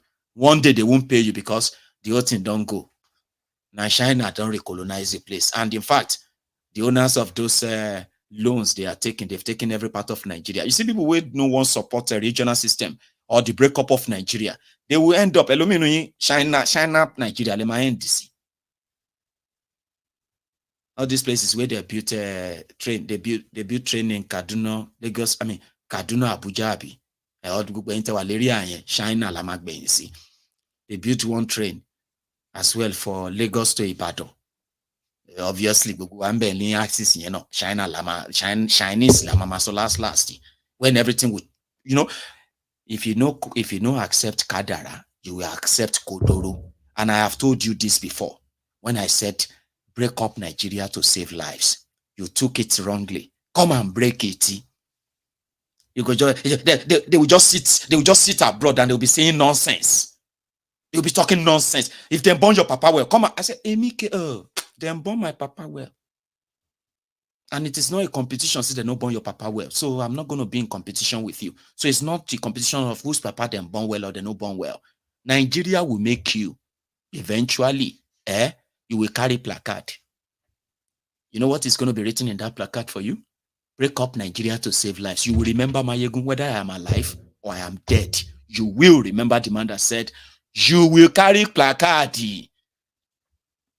and begin. You see, and that will be the beginning. A lot of you are going to carry guns to demand for the breakup of Nigeria because they will force you there. It's not you per se. They will force you there. When the whole thing continues to unfold, they will force you there. Ask those who are today lovers of Maiyegun. I love this guy. 2 years ago, if they see me one-on-one, and they catch somebody say, leave me alone, I am. I say, bring rope, make una bring plaster, close his mouth to bring the kingdom of Majanya, that maja share, that share that they put for a dog mouth where you go back. Because sometimes when you scream, help me, if nobody here, you feel start the back. I say, we not tell you, don't matter. Have you ever seen where they catch any madman in Nigeria? And the madman is like, help me, asking people, help me. Oh, they want to kidnap me. Oh, they want to kidnap. No, they be cancel. Then be local government. Oh, then they will tie your hand, tie your leg, tie everything. There are those 2 years ago who today will say, I love this guy. 2 years ago, if they were given the right, if they saw me 2 years ago, they go say, bring rope, bring chain, tie in head, tie in leg, cover in head. We they take and go Nigeria. 2 years ago for saying break up Nigeria to save lives. Because the criminals that are holding Nigeria down now, they are holding it down just for their own interest. Behind them are those who are waiting to take over from them. It is the system. Although many will tell you, the people make the system, all right? The system did not make itself. I agree. But do you know something? Since the system did not make itself and these criminals make the system, right? You collapse the system first and watch how we will deal with these criminals that will be scattered because of it. Now, if you don't take my own word for it, it's okay. All right? That is why this platform is called MaiyegunsDiary. It is my diary, the diary to keep the events that will finally lead to all you have heard me say many times. If you don't stop these criminals, the end goal is the final balkanization of Nigeria. Sorry if that's a grammar. You should have probably been used to it now. Balkanization means break up. I know, take fancy word, kill your, what do you call it? Your understanding. Balkanization.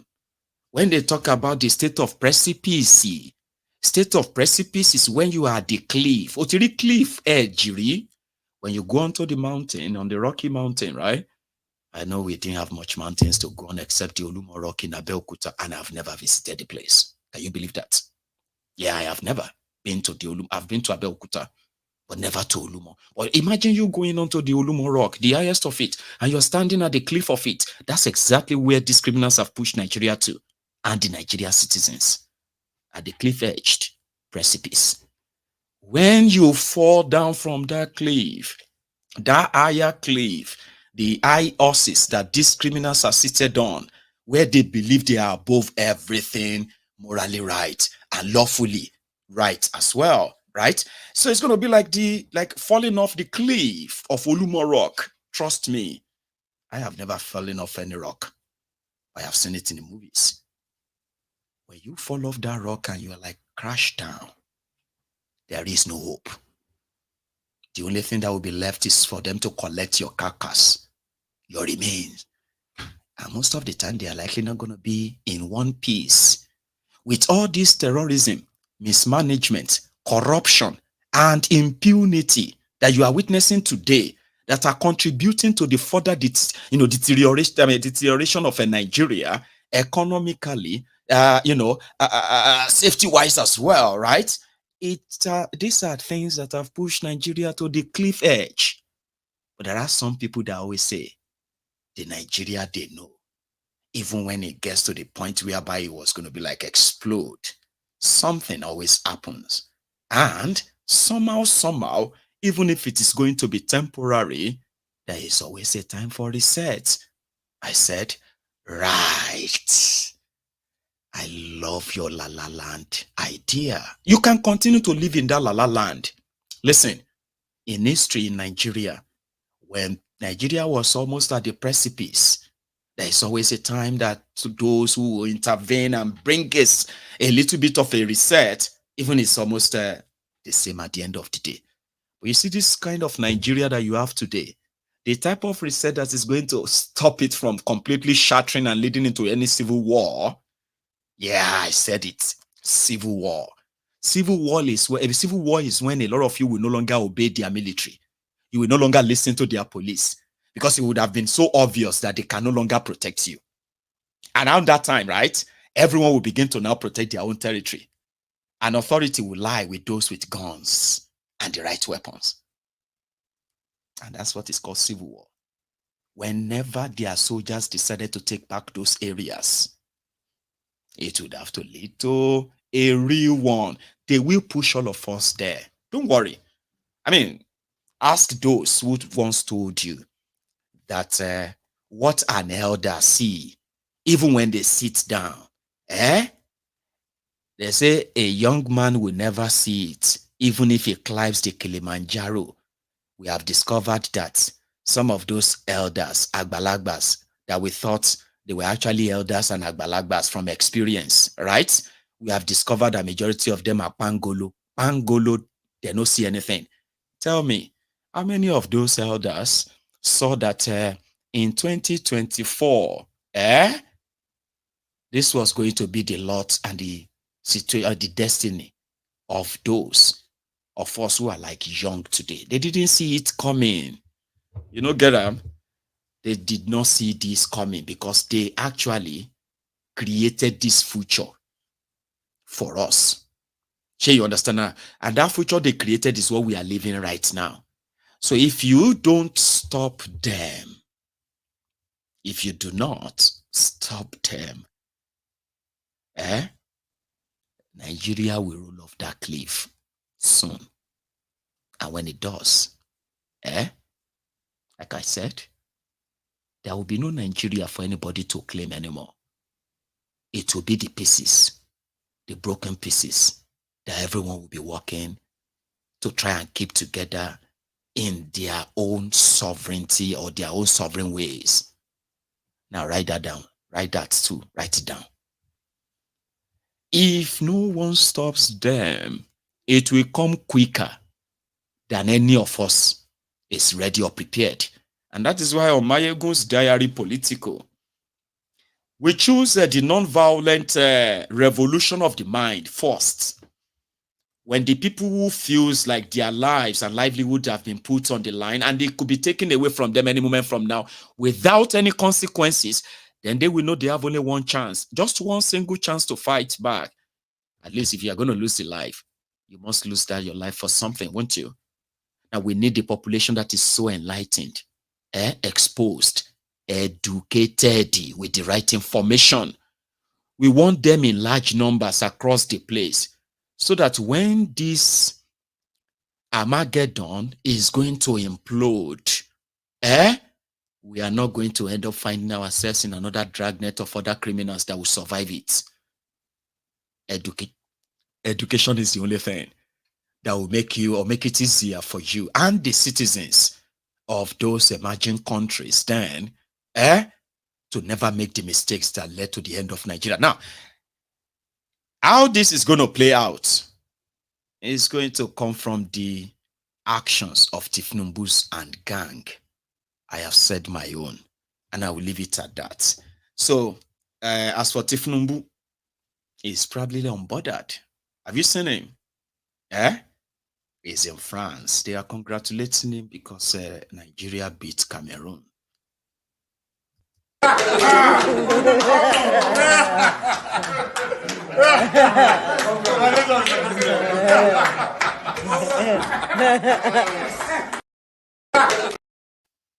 They are all in France, where Tinubu is currently on a private visit to France.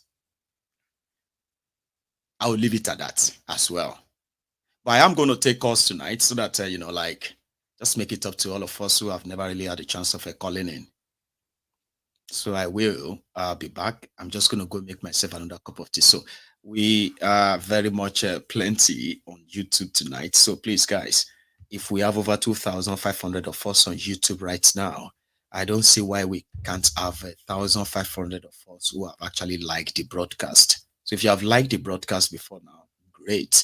But if you haven't, right, please do now. And if you want to call in, you can also be part of this. And also, I want to say a big thank you to all of you who have supported me and my fundraiser, especially as my official studio is going to come live, at least from this week.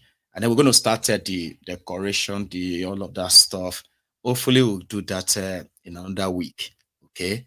But the journey into how that is going to be transformed and how the place is going to be is going to start this Thursday when I will officially sort of start moving things in, okay? So to everybody who has responded, thank you so much. And to those who still really want to be part of it or support me, please, the link will be in the comment section, okay? Use it for those who might want to. GoFundMe, PayPal, or if you want a direct bank transfer, it's also available. It is all voluntary. And I'm so grateful to all of you who have really, really, really supported so far. I had a budget of £15,000. And from what I have actually garnered so far, I have managed to, you have raised me over £3,700 sterling. And I'm so grateful for that. That means you are kind of saving me from any sort of indebtedness that I could incur. You know what I mean? Like, just take that loan. I could. But yeah, thank you very much. So I will be back. I'm just going to go make myself another cup of tea. Now, when I get back, I'll take calls. I promise.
I think, I don't know. I mean, I don't know if we can actually raise funds tonight.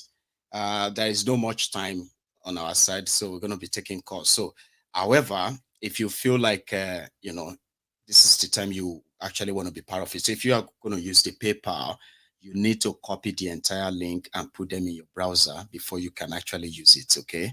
And if you have somebody who has a PayPal anyway, right? All you have to do is to look for the Diaspora Radio UK, all right? And once you search for that, you should be able to see the link, and then you can use that. Then for the GoFundMe, right? Again, that can be seen by everyone, generally, like public. Or if you don't want your donation to be made public, like, you know, you don't want everyone to see it as well, of course, you can also make such discreetly, okay? All donations or whatever it is voluntary.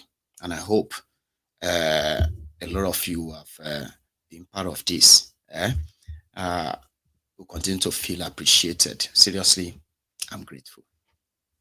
I have a caller. I don't know if he's still there with me. Are you still there? Yes, yes, I'm here. Maiyegun, the general. One name. I am so my sorry. brother, I lost you. No, I'm here, man. This is a first time caller. I'm so happy this night. What's your name, sir? My name is Kinsley Odnaka Kinsley. I'm calling from Italy. Yeah. Odnaka from Italy. How are you today, Kinsley? I have been following you over 3 years now, but I have never had this opportunity to be on call with you like I'm this. so happy that you finally kind of. I'm very excited. I feel like I win a lottery this night. Thank you, Kinsley. And you are so patient as well. Being your first time, as well. Usually it will be like, I can only hear the song. I can't hear him. I don't know why I can't hear him. Yeah, but I know that you have picked the call. So I said today I must speak with you. Wait. God bless you. That's why I started calling when you are not even.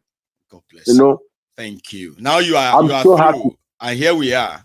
How are you tonight? So, I'm fine, my brother. I'm fine. I'm very happy for the work you are doing. Thank you. I'm very happy. I appreciate. It's not everybody that will bring his time to speak for the voiceless, but you are doing it. God in heaven will bless you. Amen. Thank you so much, Kinsley. Yeah. And Nigeria, Nigeria we come from is they are like, oh, this thing happened, they shout. Oh, this thing happened, they shout. But they cannot do anything. Even though when they see somebody that will do the thing, they will be like, I better forget him. This guy only, talking. But no matter what, never you listen for the Nigerians they are bad bellers. We have a bad bellers in Nigeria. Yeah. So I don't have much to say, Maiyegun. I'm happy this night. I just got to say thank you for the thing you are doing. Just keeping on. Kinsley, God in heaven will bless you. I hope you make so it regular now, so that I'm your listener, regular. No, I mean a regular caller, so that I can speak to you as well. Again, you know what I mean? Oh, I will be from now. Thank you so much, Maiyegun. God bless you. Thank you again, the general. Thanks, sir. That's Kinsley. Again, I appreciate everyone who has dropped their own offering, who has liked the broadcast. Okay, so if you haven't, I actually really value that a lot, because I believe that helps push the message more out there. I'm having okay, I think I should get it this way. Hello there. Can you hear me? Yes, I can hear you. Oh, brilliant. How are you? I'm fine, sir. It's Celia. It is Celia. How are you today, my lady? I'm doing well. I have not been able to speak to you because my call has not really gone through anyways. I'm happy it's all the same. So in tonight, I've been I actually mistaken someone else for you the last time. I was like, oh, is that Celia? I was like, no, it's not Celia. Molara, I was like, oh, I'm so sorry. Yeah, it's good. Yeah, that was funny. Go on, please. Thank you, sir. So, I want to say, a nation or a country that turns its back against education has no bright future. They should take it or leave it. Because I don't understand. I'm talking about a failed country right here, where they don't care about the little children. Before I moved to the US, I have worked with children for over 12 years in Nigeria. And seeing I don't know if the adults, let me call them adults, I don't want to call them parents, if they have any good thinking or good future plan, or if they wish well for our children, they will stand up and do something. What is going on in Nigeria? Look at those children in Plateau that you shared. Look at the children that are being killed. Some of my cousins that was it 7 months pregnant when they went to my village 2 years ago. They slit her stomach to make sure that the baby was killed before they killed her, like gentle, so that she would feel the pain and die. And like how many more? Like 35 among those people that were killed, slaughtered in my village that I said, I was affected by, for heaven's sake. And a video I stumbled across on YouTube of some children from some Igbo states. I forgot. I wrote it down on paper, but right now I cannot remember. Those children are found in the front of ShopRite. They said ShopRite gate or something in Lagos. Oh, you've got a baby around. Yeah, my baby is sick. Just 1 second, please. So those children, they're not even willing to go back to their state. They're not willing to go back to their. He won't let you. I promise you. The moment I don't think it's gonna let you. Yes. Anyway, I'll call another time. Thank you. We'll do it another time. I'm so sorry. That's why. It's something about babies. Okay. If they don't see you doing anything, they are fine. They are pretty much fine. You see that moment you grab the phone and you probably walk out of the room or something. It's like the same everywhere. Suddenly they need you. And that's it. That could be you. Unable to do anything else. Can you hear me? Hello. Yes, hello. Hello, sir. How are you? How are you, Maiyegun? I am very well, sir. How are you? Okay, I'm fine. I'm calling from the Gambia. I dropped I dropped a voice message on your WhatsApp just about a week ago or two. I just wanted to appreciate your work. I'm very, very, very, very impressed with the way you've been going about doing the service for all of us in Nigeria and outside Nigeria. You know, Maiyegun, there's something. Yes, sir. Yes, there's something. I just want to go straight to the point. No need to waste much time. No, you have all the time. Please, I'm not here, sir. Go on, please. All right. Sir. It's hard time. The Nigerian public should start how do we call it? Arranging how Buhari and the former Kaduna governor, what's his name again? I've forgotten that guy's name, that short man, El-Rufai. Thank you very much. It's hard time that we Nigerians should try and start making, try and see a way of bringing Buhari and El-Rufai to justice. We should charge them for treason, because they are the two people that brought in this mess to Nigeria. Before, when Jonathan was there, it was El-Rufai and Buhari that was busy transporting all the Fulanis from all over the world to Nigeria. We never said nothing then. We were busy looking at the Northerners, and the Northerners were busy ravaging and planning for years. Do you know, Maiyegun, do you know that the Northerners have finished their plans? All what we are doing on social media will come on social media every day to cry, oh, yes, that. We should stop it and start preparing from the north for the Northerners, because the Northerners are coming for us. Once they finish from Plateau, they will be coming down. We should start preparing for, yes, we should start preparing for the Northerners. Do you know, Maiyegun, that all the Arab countries are behind the Northerners in Nigeria? All the Arab countries in Qatar, Turkey, they are all for the Northerners to ride over us.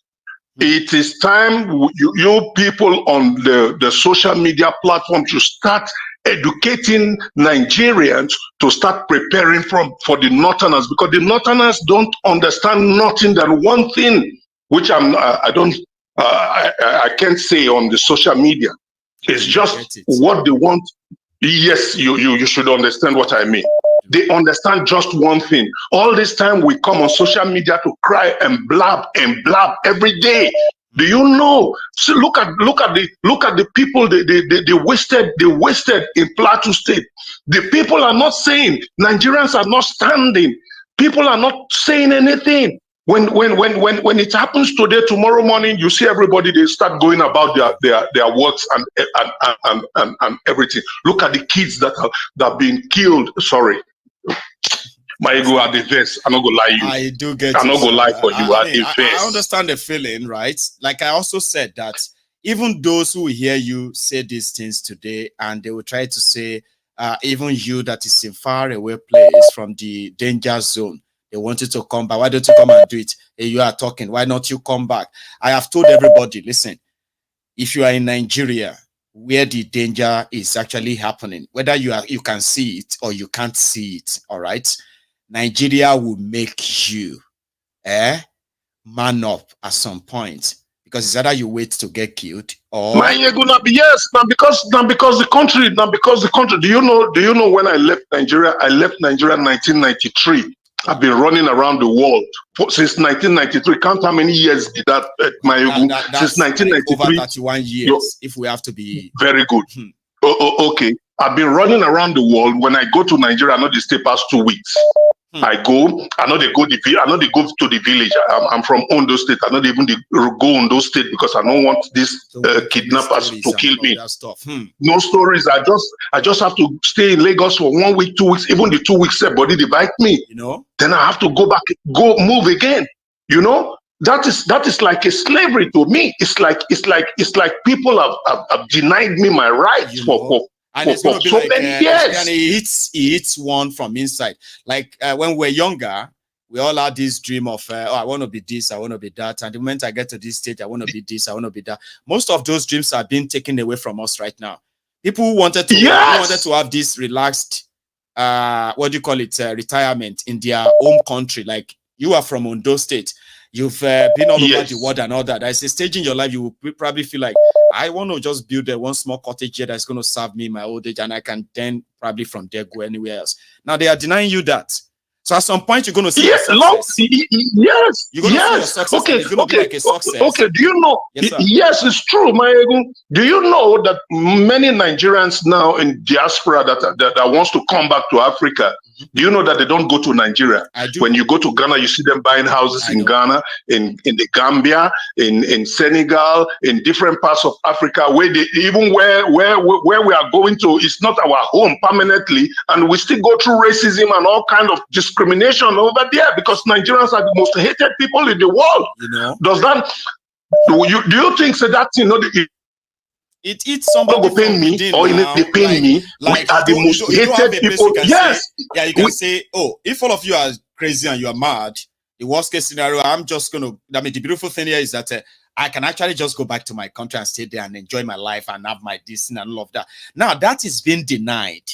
Those who thought working in their youth, God bless back you. to Nigeria. God bless you, brother. You understand. Yes. Okay. Now, if anybody they say because I did outside, I should come and then let us solve the problem in Nigeria. Don't I have families there? I have brothers, sisters, friends, uncle, auntie, and everybody there.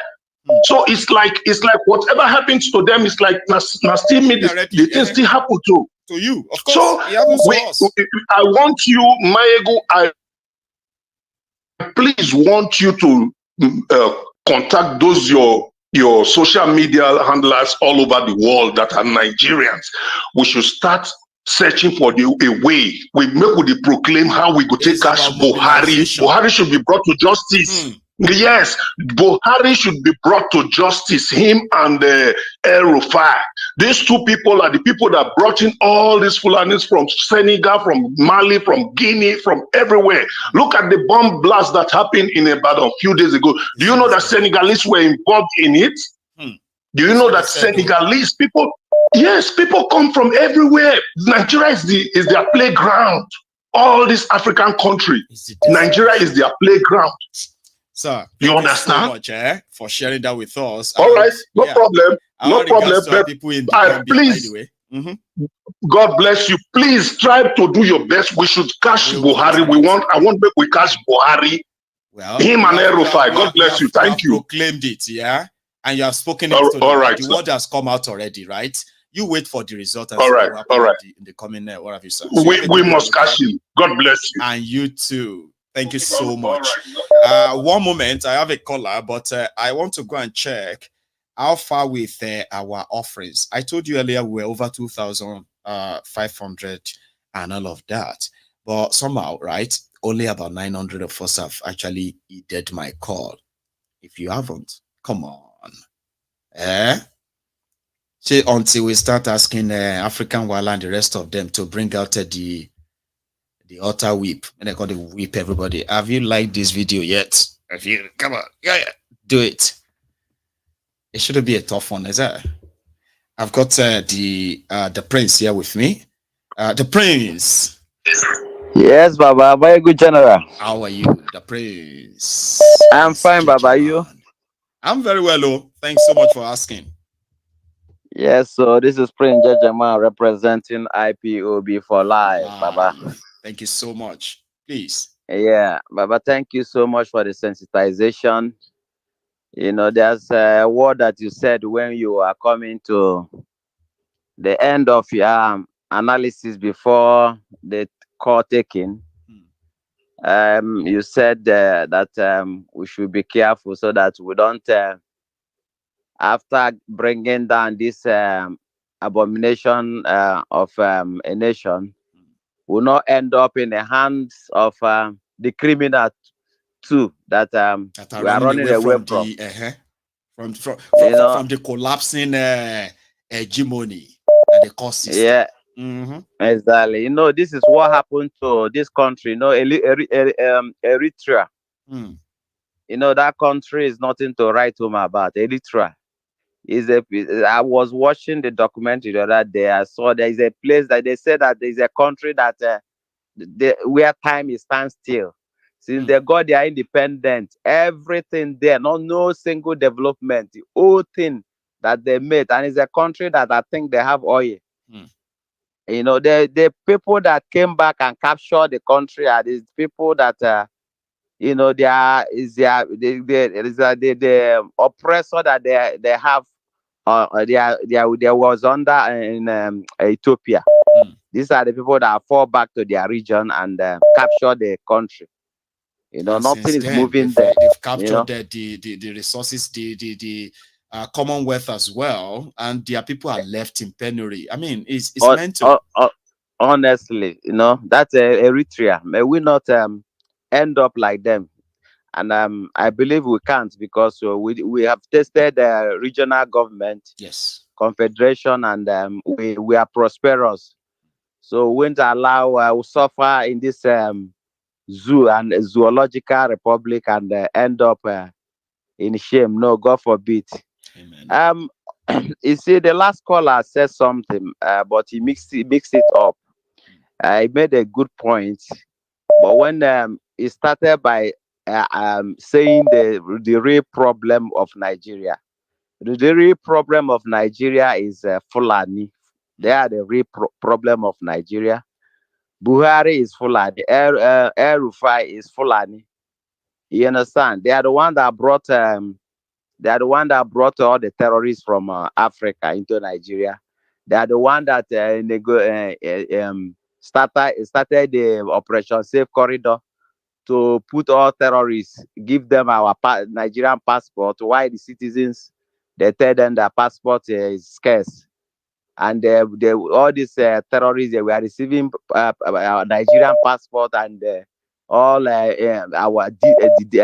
taking all the identity card. Now they have all the national ID card, they have all the BVN, they have the passport, and they have the voters card too. Thank you, Baba. You see, so when the last caller said talk about North, you are mixing it up. Fulani is one that came in with religion and deceive Hausa. Hausa are peaceful people. If you have lived with Hausa people, they are peaceful people. They are not they are not terrorists in nature. But Fulani are the one that have the intention of overrunning Nigeria completely with that program called Ruga, that terrorist program. They are the only tribe in Nigeria that wants to force themselves upon every other race. So we should single them out. Don't mix it up with North. Arewa, we have Arewa before they came. Arewa are the Hausas, original aborigine of the northern place in Nigeria.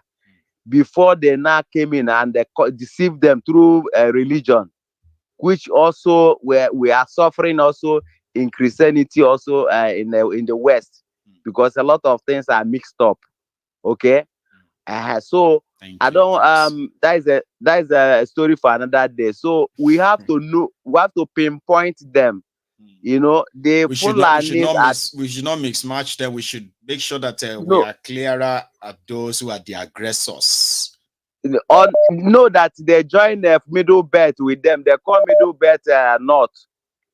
Understand that they call the middle belt Northern, and they call them infidel, and the Fulanis were unleashed on them, and massacring them. The Fulanis are the ones shouting north, north, but they've conquered everybody. The northern states have 19 states. They are the one, but they counted the middle belt as their own part of north. No, that's why they have that 19. No. Exactly, and they have they are the one ruling in 14 states. You see, they've conquered the north. They've conquered the north. That's why whenever they speak, they say north, north. There's nothing like north. There's war, serious war going on there internally, and they are covering it up politically by mentioning north, north, north, north. As they are, if they want to overrun Nigeria, they use one Nigeria, unity, unity.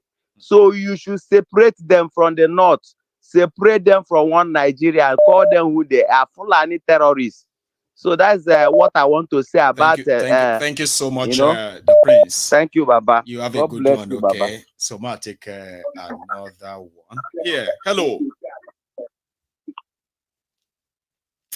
Hello, Maiyegun. Yes, sir. Can you hear me? Yep, I can hear you. Can you hear me? Yes, I can too. How are you? Oh, okay. Yeah, I'm doing well. I think it's been a while. I know.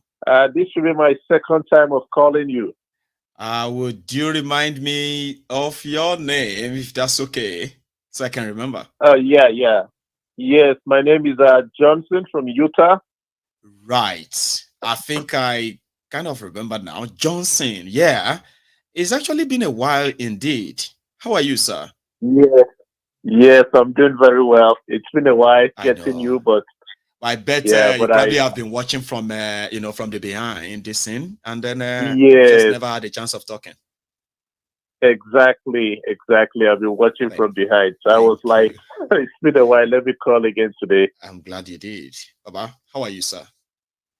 Yeah, I'm doing very well, and I hope you're well too. Well, I'm trying to be well. I mean, thank you so much for asking, though. Right? Thank you. Yes, Maiyegun. In fact, because I knew you're very busy, a lot of people are trying to get by. So maybe let me see if I can get through with my point really quickly. I am glad that you actually attempted it too, because indeed it's quite busy. And the higher the number of the viewers, the tedious and impossible it's going to be like to get through, right? Yes, Maiyegun. Thank you so much for for not giving up. So yeah, tell us. Okay. Yeah. Well, my point generally is, in fact, like I don't know, maybe if I say that to you last time, because my experience, I actually grew up in Jos, Plateau State, and this is just like a very good example to indicate that what we have as a country in Nigeria is more like a charade, and it's not really something that is meant to last. You see, the Almajiri system in Nigeria, those are actually the militia of these northern Fulani hegemonies. They're actually building those Almajiri systems. God will bless you. It is their recruitment process. A lot of people their recruitment, those are their armies. How come it is impossible to get rid of it? Go on, Johnson. Yes. In fact, anything you're trying to do to kind of bring development like education to those Almajiri systems, they will ultimately reject it because those are their armies. So like if you see any times they're having all these wars, religious war, those are the armies that are going to fight for them. Like my experience, I still have that experience till date. My neighbor was forced to give out her young daughter, maybe about 12, if I'm not mistaken, 12, 11 to marriage. Wow. And what the imam was telling her was, when holy jihad, when jihad comes in, who are those that were going to be fighting for the mom? Because the mom was skeptical of allowing her young daughter. She's a widow. So she was like, this girl is too small. And the imam came. And basically what they were telling the mom was, when jihad comes, who is going to fight for her? If she doesn't give out this little girl to go married and start giving out to, bearing children. Bearing children. For jihad, when jihad comes, that time we were like kids now. So you never really read much meaning into it, you said? We never read much. In fact, we were laughing, because like the younger brother was the one. Yeah. The younger brother was the one coming to tell us all this. And we were like, jihad. Who is fighting jihad here? You know? The distorted history we learned was jihad was a holy war. Osman Dan Fodio, you know, he came and bring in modernization and kill all the pagans in the north, you know. Remember, when I discovered that all those history we read of Usman Dan Fodio killing some unbelievers, infidels, they were actually talking about the people of Middle Belt, the Hausa indigenous people, and other indigenous people that kind of stood up against them, that they killed. That's the history we were reading in school, Baba. And glorifying these genocide. We were glorifying it. They were teaching us the jihadists and the jihad that killed people. They didn't. Oh man, God damn it, man. Exactly. Yes, exactly. So you know, just coming back to my little experience in Jos, you know, at the time, because I was actually in Nigeria when we had the major crisis. One of the major crises then that lasted for like maybe about 3-4 days. Wow. You know, that was like a little glimpse of how war looks like to me. I've never experienced war. How old were you at the time? Like, if you could remember, like, yeah, no, I was a teenager, probably 17, 18. So you probably saw things more like, oh my God, this is it. Like you saw death flashes through people's eyes and survivors and all of that. Wow. Yeah, and the irony is because my area were like predominantly Christian. Let me say about 95% or 90% Christians. So, but when these people are coming, you know, they keep saying Allah there, you know, it's one God that we worship. People shouldn't be worried about what's happening in Kano, Sokoto, and everything. You know, they just say it's one God. So, and everybody takes them by their words. You know, they just come in, one God, one God. But do you know that when their population started increasing in that area, their population is not even up to like maybe 40%. Maybe I would approximate like about 20%. That is when they started bringing out the but it gave them substantial representation. Yes. Then from the issue of one God, it changes from not from one God. Like you have a mosque they had there. During prayer, they cover the entire road. And if you have like these Plateau indigenous women, because in Plateau State, their women are more industrious than the men. Like they woke up very early in the morning. They go to like maybe the farm, you know, or to the market to get things, and they come back like at afternoon to cook for their kids and everything. So this woman, simply because she was coming back and she crossed, this is like a road, a highway. They blocked the road. This woman crossed the road going to her house. This is like a highway. They killed that woman because she's an infidel. You know, they said he crossed where they were praying. Because where they are praying is now like a holy ground. So he's just blaspheme against their wow. So that was the first of their killings you actually remember vividly. Yes. So like Nigeria is just like a time bomb to me. I think a lot of people in the South don't actually know what is really going on. Like you see the Almajiri system, those are actually their foot soldiers.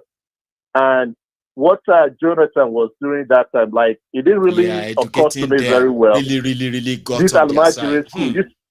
You see how they rejected it. Seriously. They rejected Jonathan Almajiri school. Even Buhari came in. Abandoned he couldn't even continue on that. Totally. Yeah, so that is a deliberate, that plan they were having is very deliberate. That the Almajiri system is very deliberate. It's not like poverty or anything. It's a deliberate calculation that they were actually having with that Almajiri system. And those are the foot soldiers that actually fight those wars. They are the primary soldiers before the armed one can then come into town. Yes, exactly. Wow. Baba, thank you so much. And you have actually just made me even miss you more now. I can imagine what it's going to be like or when I'm going to hear from you again. But indeed, yes, that was really nice getting to talk to you. Old wine tastes better. You didn't make it. I mean, you actually make it worthwhile. Thank you so much. Yeah. Yeah, thank you, Maiyegun. Have a very good one. And you too. You take it easy, sir. Okay. Thank you so much. Okay. Right. I just have Dear Johnson from Utah, or Utah from Utah in the US. That's quite some classy name, Utah. Utah. That's amazing. So I want to say thank you to Ray Wayne. But I don't know which currency be this so. But the fact that you are generous enough to give this, I want to say thank you. A very big thank you to you. And I went on to check again. I found that he also, is that one or I don't know. Well, thank you so much, Ray Wayne. Bolade Shomade, God bless you too, ma'am. Thank you very much. So to everyone there, I think I got Ray Wayne again. About Jamio, which currency be this, so that we can know that I will be learning about them. I have never seen this sign before. I've seen yuan of China, but anyway, thanks a lot, and God bless you for every penny that is worth. Okay, I'm kind of very grateful. So to those who are still there, kind of supporting my studio stuff, okay, please, there is a link in the comments. If you think I deserve your penny, or I deserve your dollar, or deserve your cent, right? That's the only way you can get them across to me. And every penny counts in my own world. And every of them is really, really appreciated. And thank you. Here is another call on the line. Hello there. Yeah, hello, Maiyegun. Yes, sir. How are you? Very well. And you today? I am very well too. Thanks so much for asking. I'm sorry for keeping you waiting. Please. No, wahala. I know you have just started recognizing this voice, but little by little you will be getting to know it. I think I will. And would you remind me this time again so that Daddy. Okay. You see, the problem is that when I don't hear regularly from people, and you know what it is like, yeah, it sort of begin to move, but it can always click back, right? I know. God bless you. Thank you so much. I want to congratulate you for the new project, the vision you have. Thank you. That is coming to life this coming week. You know? Yeah. God will bless you, and we're all into that. And I see a bigger thing coming up with that. You know, you have remained steadfast. You have remained steadfast, and you, like I used to tell you, I say you are one of the people that made me. Somebody called me two weeks ago, and he said, "How did you know?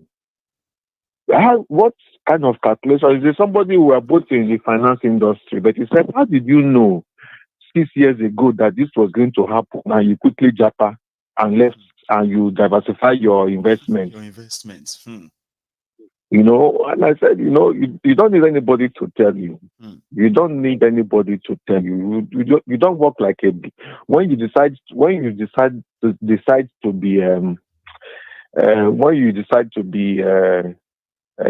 be in self-denial, then whatever comes out, you don't have to like live with it. God bless you. Exactly. I mean, it's not hard.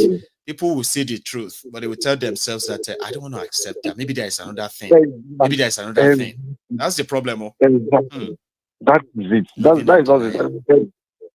You know, and actually, he was even one of the top people that so much believed in what the politicians were saying then, because it was just after the election of 2015, and he so believed in it and what these people are saying. I say anybody who still believes when somebody stand up on the altar and the platform and say, "I will do this for you," I mean, vote for me, I will do this for you. Oh my God! In Nigeria, you are just in a fairy land listening to that person. So thank you, and I believe for those visions, for most of us who are out there, we are really trying to pursue our vision, and we are trying to make sure we, as much as we can do, but trust me, we can't go back home and carry the gun or something to fight those people. No, like I used to say, it has gotten to a stage where it has to be a self-implosion. That means the revolution or whatever we have to start within themselves, not from outside. That seems to be playing out gradually anyway, because the more they failed, well, the closer the whole thing gets, in my own belief. Yeah, Baba. I want to collaborate the last caller. You know, when the last caller was speaking, a lot of things just keep rolling back in my mind, you know. And I'm someone that also grew up in the northern part. I was born in Kano and I grew up in Kaduna. Oh yeah. And to do what that precisely. And when that guy was speaking, I could recall a whole lot of things. What people that Nigeria has happened to. Nigeria didn't start happening to people today. No. It's just because the social media just gave up that opportunity for people to hear what is happening. Nigeria started happening to people many years ago. Many years ago, even when I was a boy. We all saw that, you know, we could recall what was happening within Nigeria. And even when we were young, when we were being told all these things, we saw them like play. We saw them like fairy tales that it can't happen. Like they are not that serious. So they have killed people in Kano. Then they will be waiting. We'll be waiting in the West. Then all of you living in the North, I don't know how that feels to you, right? All of us who grew up in the South, right? When we heard the news, it was just like, oh, we are waiting for them to start another wala in Lagos. So everybody will begin to put a leaf on their cars, but there will be no wala. Like I can only imagine what it is like for you as young person in that part. And that was really, this is a cycle from beginning, right? In the 60s. It exploded and got into a full-blown war in 69. And those things still repeat themselves to today. That when there's a fight somewhere, there's going to be people who start waiting to get repercussion to say, okay, how is it going to blow out? If it's going to be a blowout, you know, that mistrust has always been there. Trust me, even when we're growing up, when we went to school, we still pray Muslim, pray Christian. Things were a little bit like if we are doing the same thing. You know, that's why today I can recite the Muslim prayer, because in assembly then, when a Christian person prays, a Muslim person would pray. So we could recite all those things and just like one. But you know, behind him, under the needs, we were seeing all these things creeping up. Manjiri, why are these people not going to school? You can't, as a child, if you're not a Manjiri, you can't enter into that compound that is Bashiga. You can't enter. But an Manjiri child can enter into your own compound, go into anywhere and know everything because he is coming with the plate. And Manjiri have access to anywhere. They have access to your inner compound. You know, it's always like a compound. They have access. But you, at times, as a male, not Muslim or not Ahmad, you don't have that kind of access. You don't even know what goes and they tell you you are a Christian. Be careful. If you're not invited, please don't go there. Those Manjiri that comes into those compounds go out to tell the imam or whoever is within that vicinity who is in charge there. Oh, this is what is going on. This is what these people do. Those information is been on for a long time. And again, precisely after many years, almost 20 years, when I went back to Tuduwada, I could not believe my eye. A community that was predominantly Muslim and Christian, let me say 50-50%. Today, that area is predominantly Muslim, almost 95%. Like almost clearing the entire slate. And where are the Christians? So when I even went there, I was asking, where are all these people? They said everybody have moved to Sabon Geri. They're all in Sambo, the other parts of living the whole access for them, and then it become dangerous that they will now begin to impose rules and say, don't cross when I was there, the area was just as if I was in Afghanistan. You know, that kind of Afghanistan setting. I said, what? I couldn't even believe my eyes. That's to do what you are talking about here now, right? Precisely to do what the sort by Kabbalah West, that area. It's horrible. I'm just if you have been there in the past 40 years, then you will know significantly what have gone wrong with that area. You know, and with the topic of today, I was just thinking, you know, with the Mali I wanted to ask a question. With this Mali and Niger, Burkina Faso quitting ECOWAS, does it mean that that borderline between Nigeria and Niger, they will start using passports to enter Nigeria, or will use passport to go to Niger? Yes, both because sides. they have never been.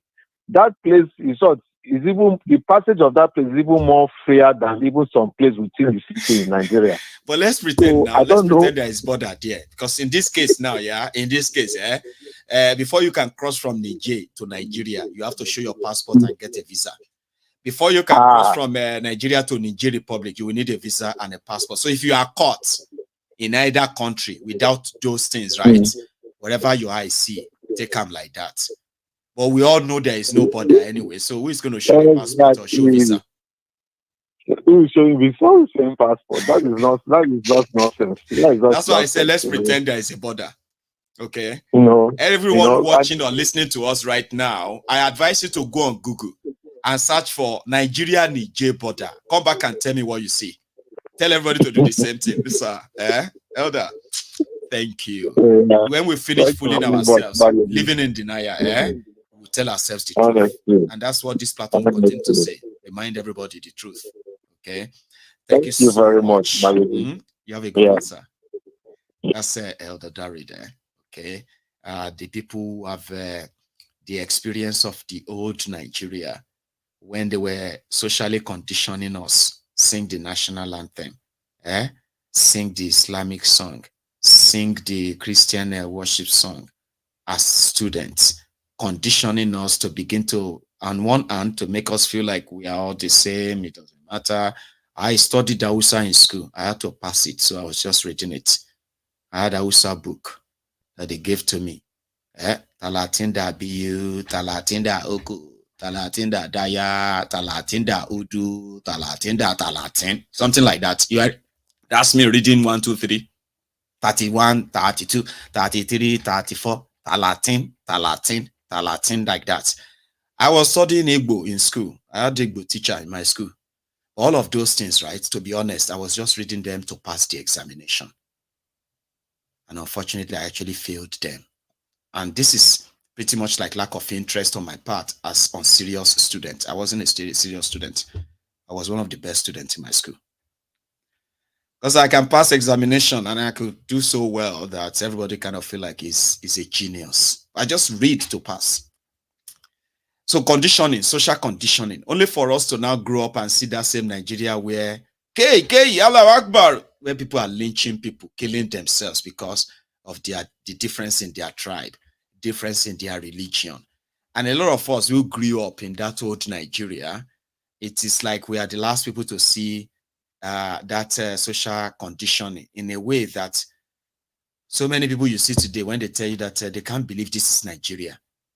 Because like my caller said, all these things were happening then. People were being killed because of religion, despite the fact that we're being taught to be one, to be this, to unite, to do this, singing songs that make us feel like we are all one, we are the same. All those killings were still taking place. People were being slaughtered in northern Nigeria just for little or nothing. Sure, you get now. So a lot of us now who are like, okay, yeah, there is social media now. You see all these leg bonds in their 40s and 50s. They will tell you they grew up here, they grew up in the north, they grew up there, but all their lives, right? They never really saw the big deal in all these killings, even though they were happening until now that they were beginning to feel like, how could that even be normal? That shouldn't even be normal. Sure, you get. And to those of you who are like in Nigeria of today, you are a different breed. Now you are made to realize that be careful. Fulani terrorists is there. This one is there. Others are teaching you bigotry in a way that it's like we've never seen it before. But it's not new. My caller. Hello. Hello. Good evening, Maiyegun General Politico. Ugo, is that you? No. It's Ife that is on the line. Say that again. Sorry, I missed that. Ife on the line. Ife on the line. Okay. Yes. Great. Now I'm going to say Ife because what I heard at first was like, this is Ugo on the line. I was like, no, it's a Ugo. Not because I kind of have any Ugo. No problems. So Ife, thank you so much, Baba. Everyone can hear you. Sir.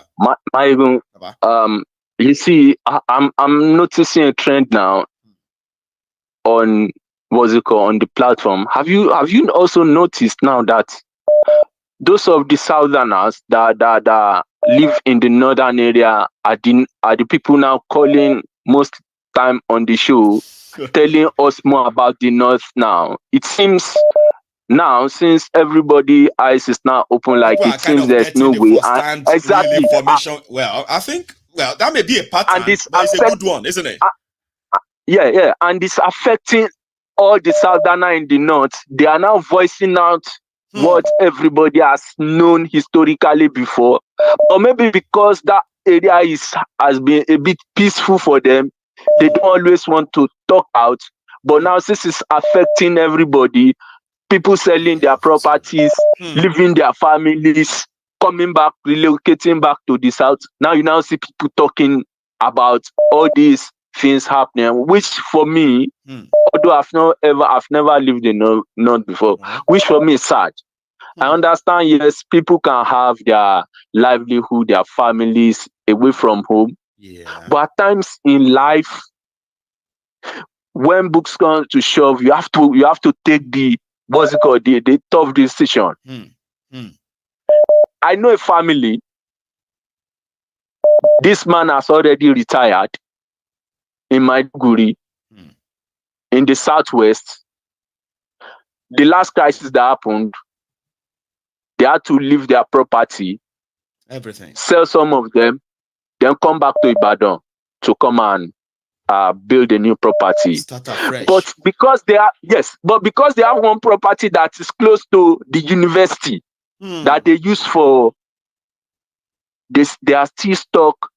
Yes, I understand. We all have attachments to our physical properties, but you should not put other people into danger. Don't give I don't want to use a false illusion. Don't give a negative report. People will know what you mean. Yeah, exactly. Don't give a fudge about. Yeah, we'll know what you mean. Exactly. Yeah. Don't give a false description about the situations where you are. If you has a problem, they're going to tell you we have a problem. But whereby there is a problem, there is something, and nobody is saying they are denying it. Anything. And you know that all that is going on around you practically puts your family's life in danger. But somehow you are telling yourself it's not that bad because you feel like you have attachment to what you have in the place and you can't leave it. So you are telling yourself, living in denial, saying it's not really that bad until it happens. Exactly. And this is something that we have to stop. On this platform, we have always said it. Nigeria cannot, irrespective of where you are. Now, nobody is spared.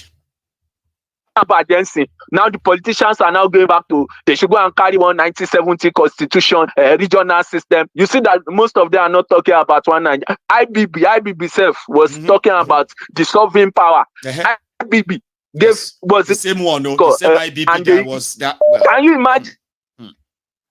IBB talking about the sovereign power, giving more powers to the state. This is everybody knows, because of coup, because they don't want any coup to happen again in Nigeria, he ensured that Nigeria military completely weakened. You see that Nigeria police, they ensure that Nigeria police will never hold any guns. That is more powerful than the military. Just to avoid coup, look at them today. Exactly. Maiyegun, that IBB that is saying that they should dissolve power to the state. If you say that to IBB, he will shoot you. Straight on your face, right there. Like, are you mad? You are asking IBB to devolve power, share power. IBB. The one that was like disgracefully said he step aside after how many years? After 8 or 9 years. The person is now talking in his wheelchair that for Nigeria to go forward, for Nigeria to work, they need to devolve power to the regions, to the local governments. I think at the end of the day, we just have to tell ourselves the truth. Our people who have their properties elsewhere, if it is every one of them relocate. And if you feel you cannot move your family, don't use because you've moved away and you are having double attachment somewhere to now bring danger to where your root is from. If Nigeria divides today, or we have a regional system today, that does not mean that there will not be Yorubas in the north.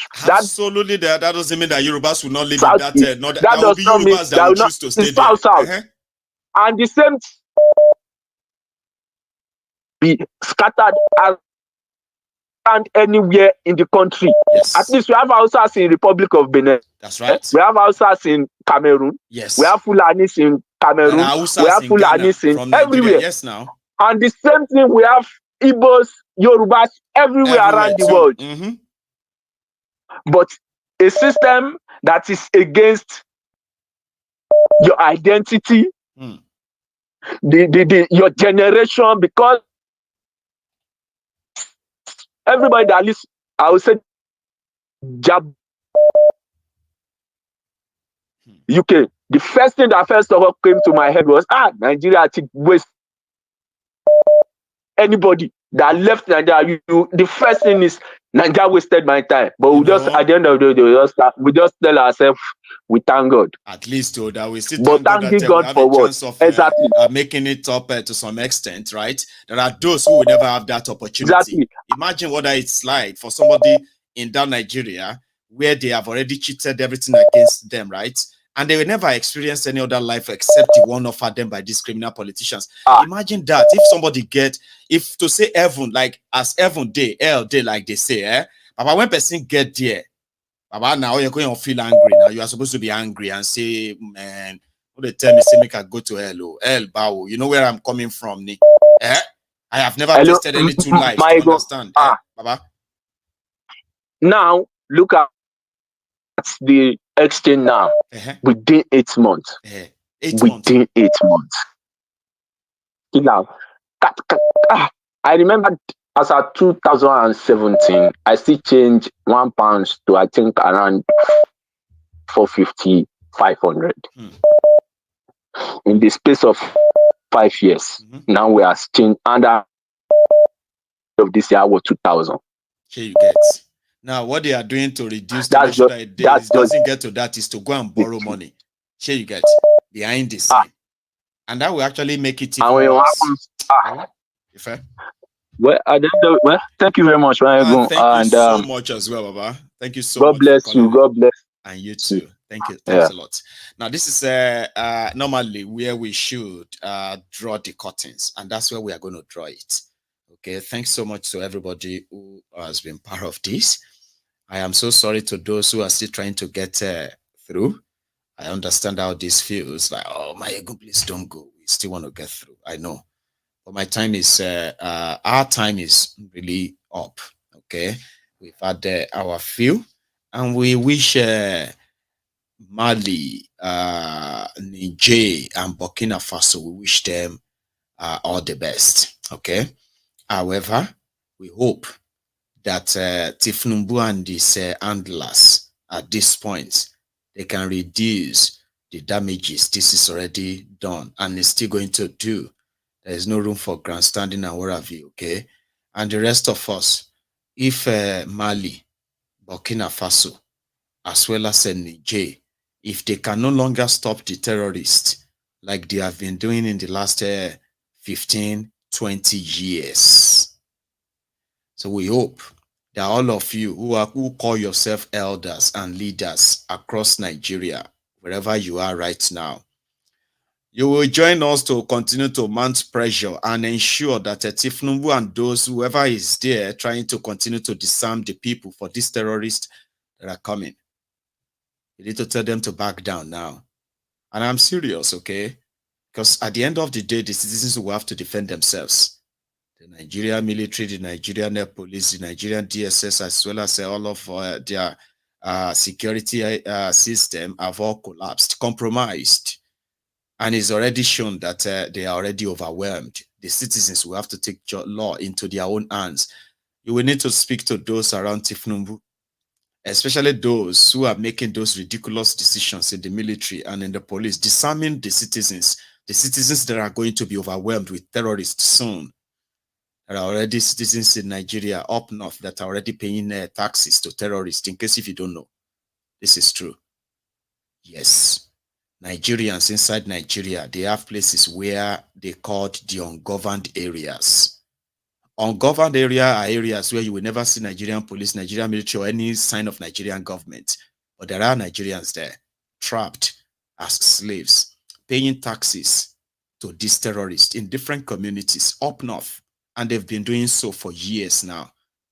They are not telling you. Of course, they might be grandstanding and continue to do their grandstanding and their taqiyya. In their own type of Islam, in their Islam, they are allowed to lie. If it's going to help progress the cause of the jihad. I need you to understand this. So the citizens will have to defend themselves, and every roadblock put in place to ensure that the citizens are unable to do that. The system put in place to disarm us and continue to arrest us and then, even kill us when we decided that we are going to always go above that. They are useless laws. If there's any better time for those of you who call yourself elders in Nigeria, before they kill you, because they're going to kill you too, trust me. Maybe you can use the last of your breath and whatever is left of you, Confessor Shoyinka and the rest of you, maybe you would need to use all whatever you have on Tinubu to mind and tell him. People would need to defend themselves. The moment the gate is broken in that Sahel, and these are people who have sworn that they would touch our own ocean. They will touch our sea with their sword, dripping with our blood. That was what they promised us. And if there's any time for us to take that threat serious, it is now.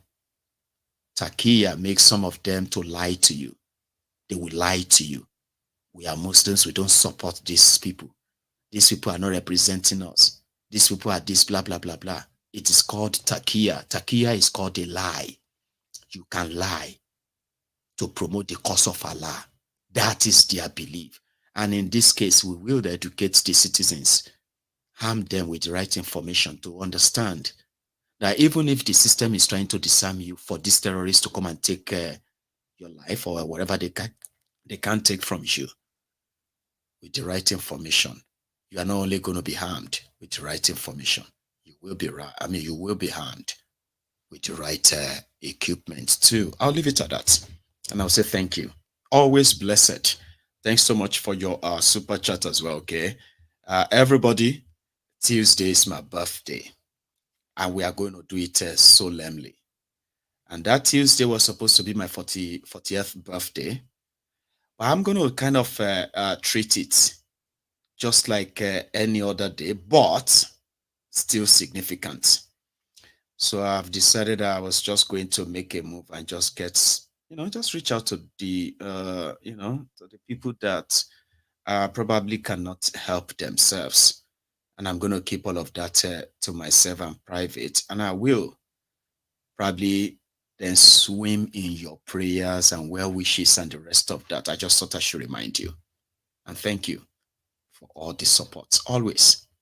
I will see you some other time, which is going to be tomorrow. Right? So thank you so much. And don't leave without liking the broadcast if you haven't already. Okay? I will see you again. Good night.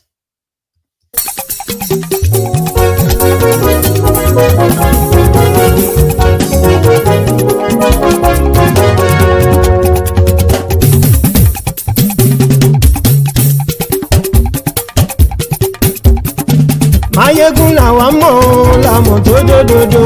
MaiyegunDiary, Maiyegun #1. Maiyegun làwa mọ̀ làmọ̀ tó dòdòdò.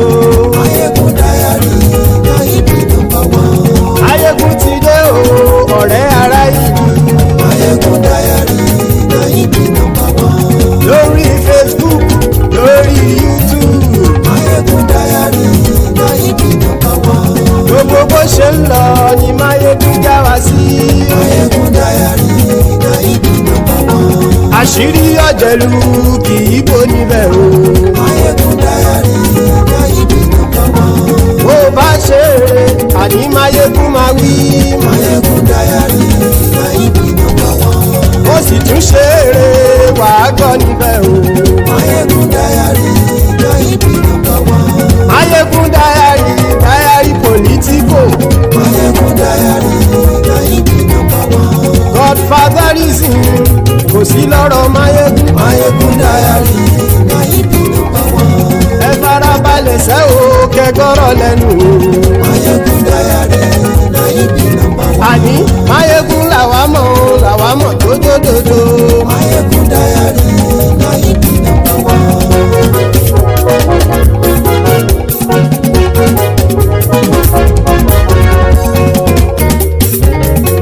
àní ẹ̀sùn ràkì. Maiyegun ti dé. Maiyegun ti dé. ọ̀jẹ̀lú ẹ̀sùn ràkì. Maiyegun ti dé. àní ẹ̀sùn ràkì. Maiyegun ti dé. lórí Facebook. Maiyegun ti dé. àní ẹ̀sùn ràkì. Maiyegun ti dé. lórí YouTube. Maiyegun ti dé. àní ẹ̀sùn ràkì. Maiyegun ti dé. bọ́ba bá gbé wúrẹ́. Maiyegun máa wí. àní ẹ̀sùn ràkì. Maiyegun ti dé. ijó ìgbádìyẹ. Maiyegun máa wí. àní ẹ̀sùn ràkì. Maiyegun ti dé. bí pẹ̀sìdó bá rúfin o. Maiyegun máa wí. àní ẹ̀sùn ràkì.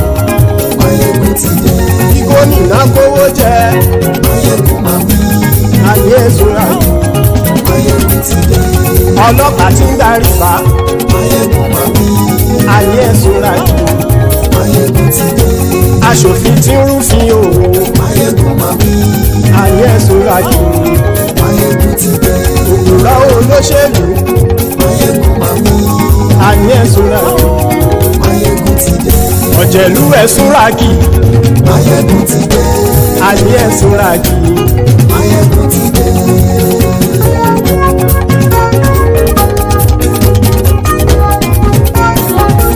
Maiyegun ti dé.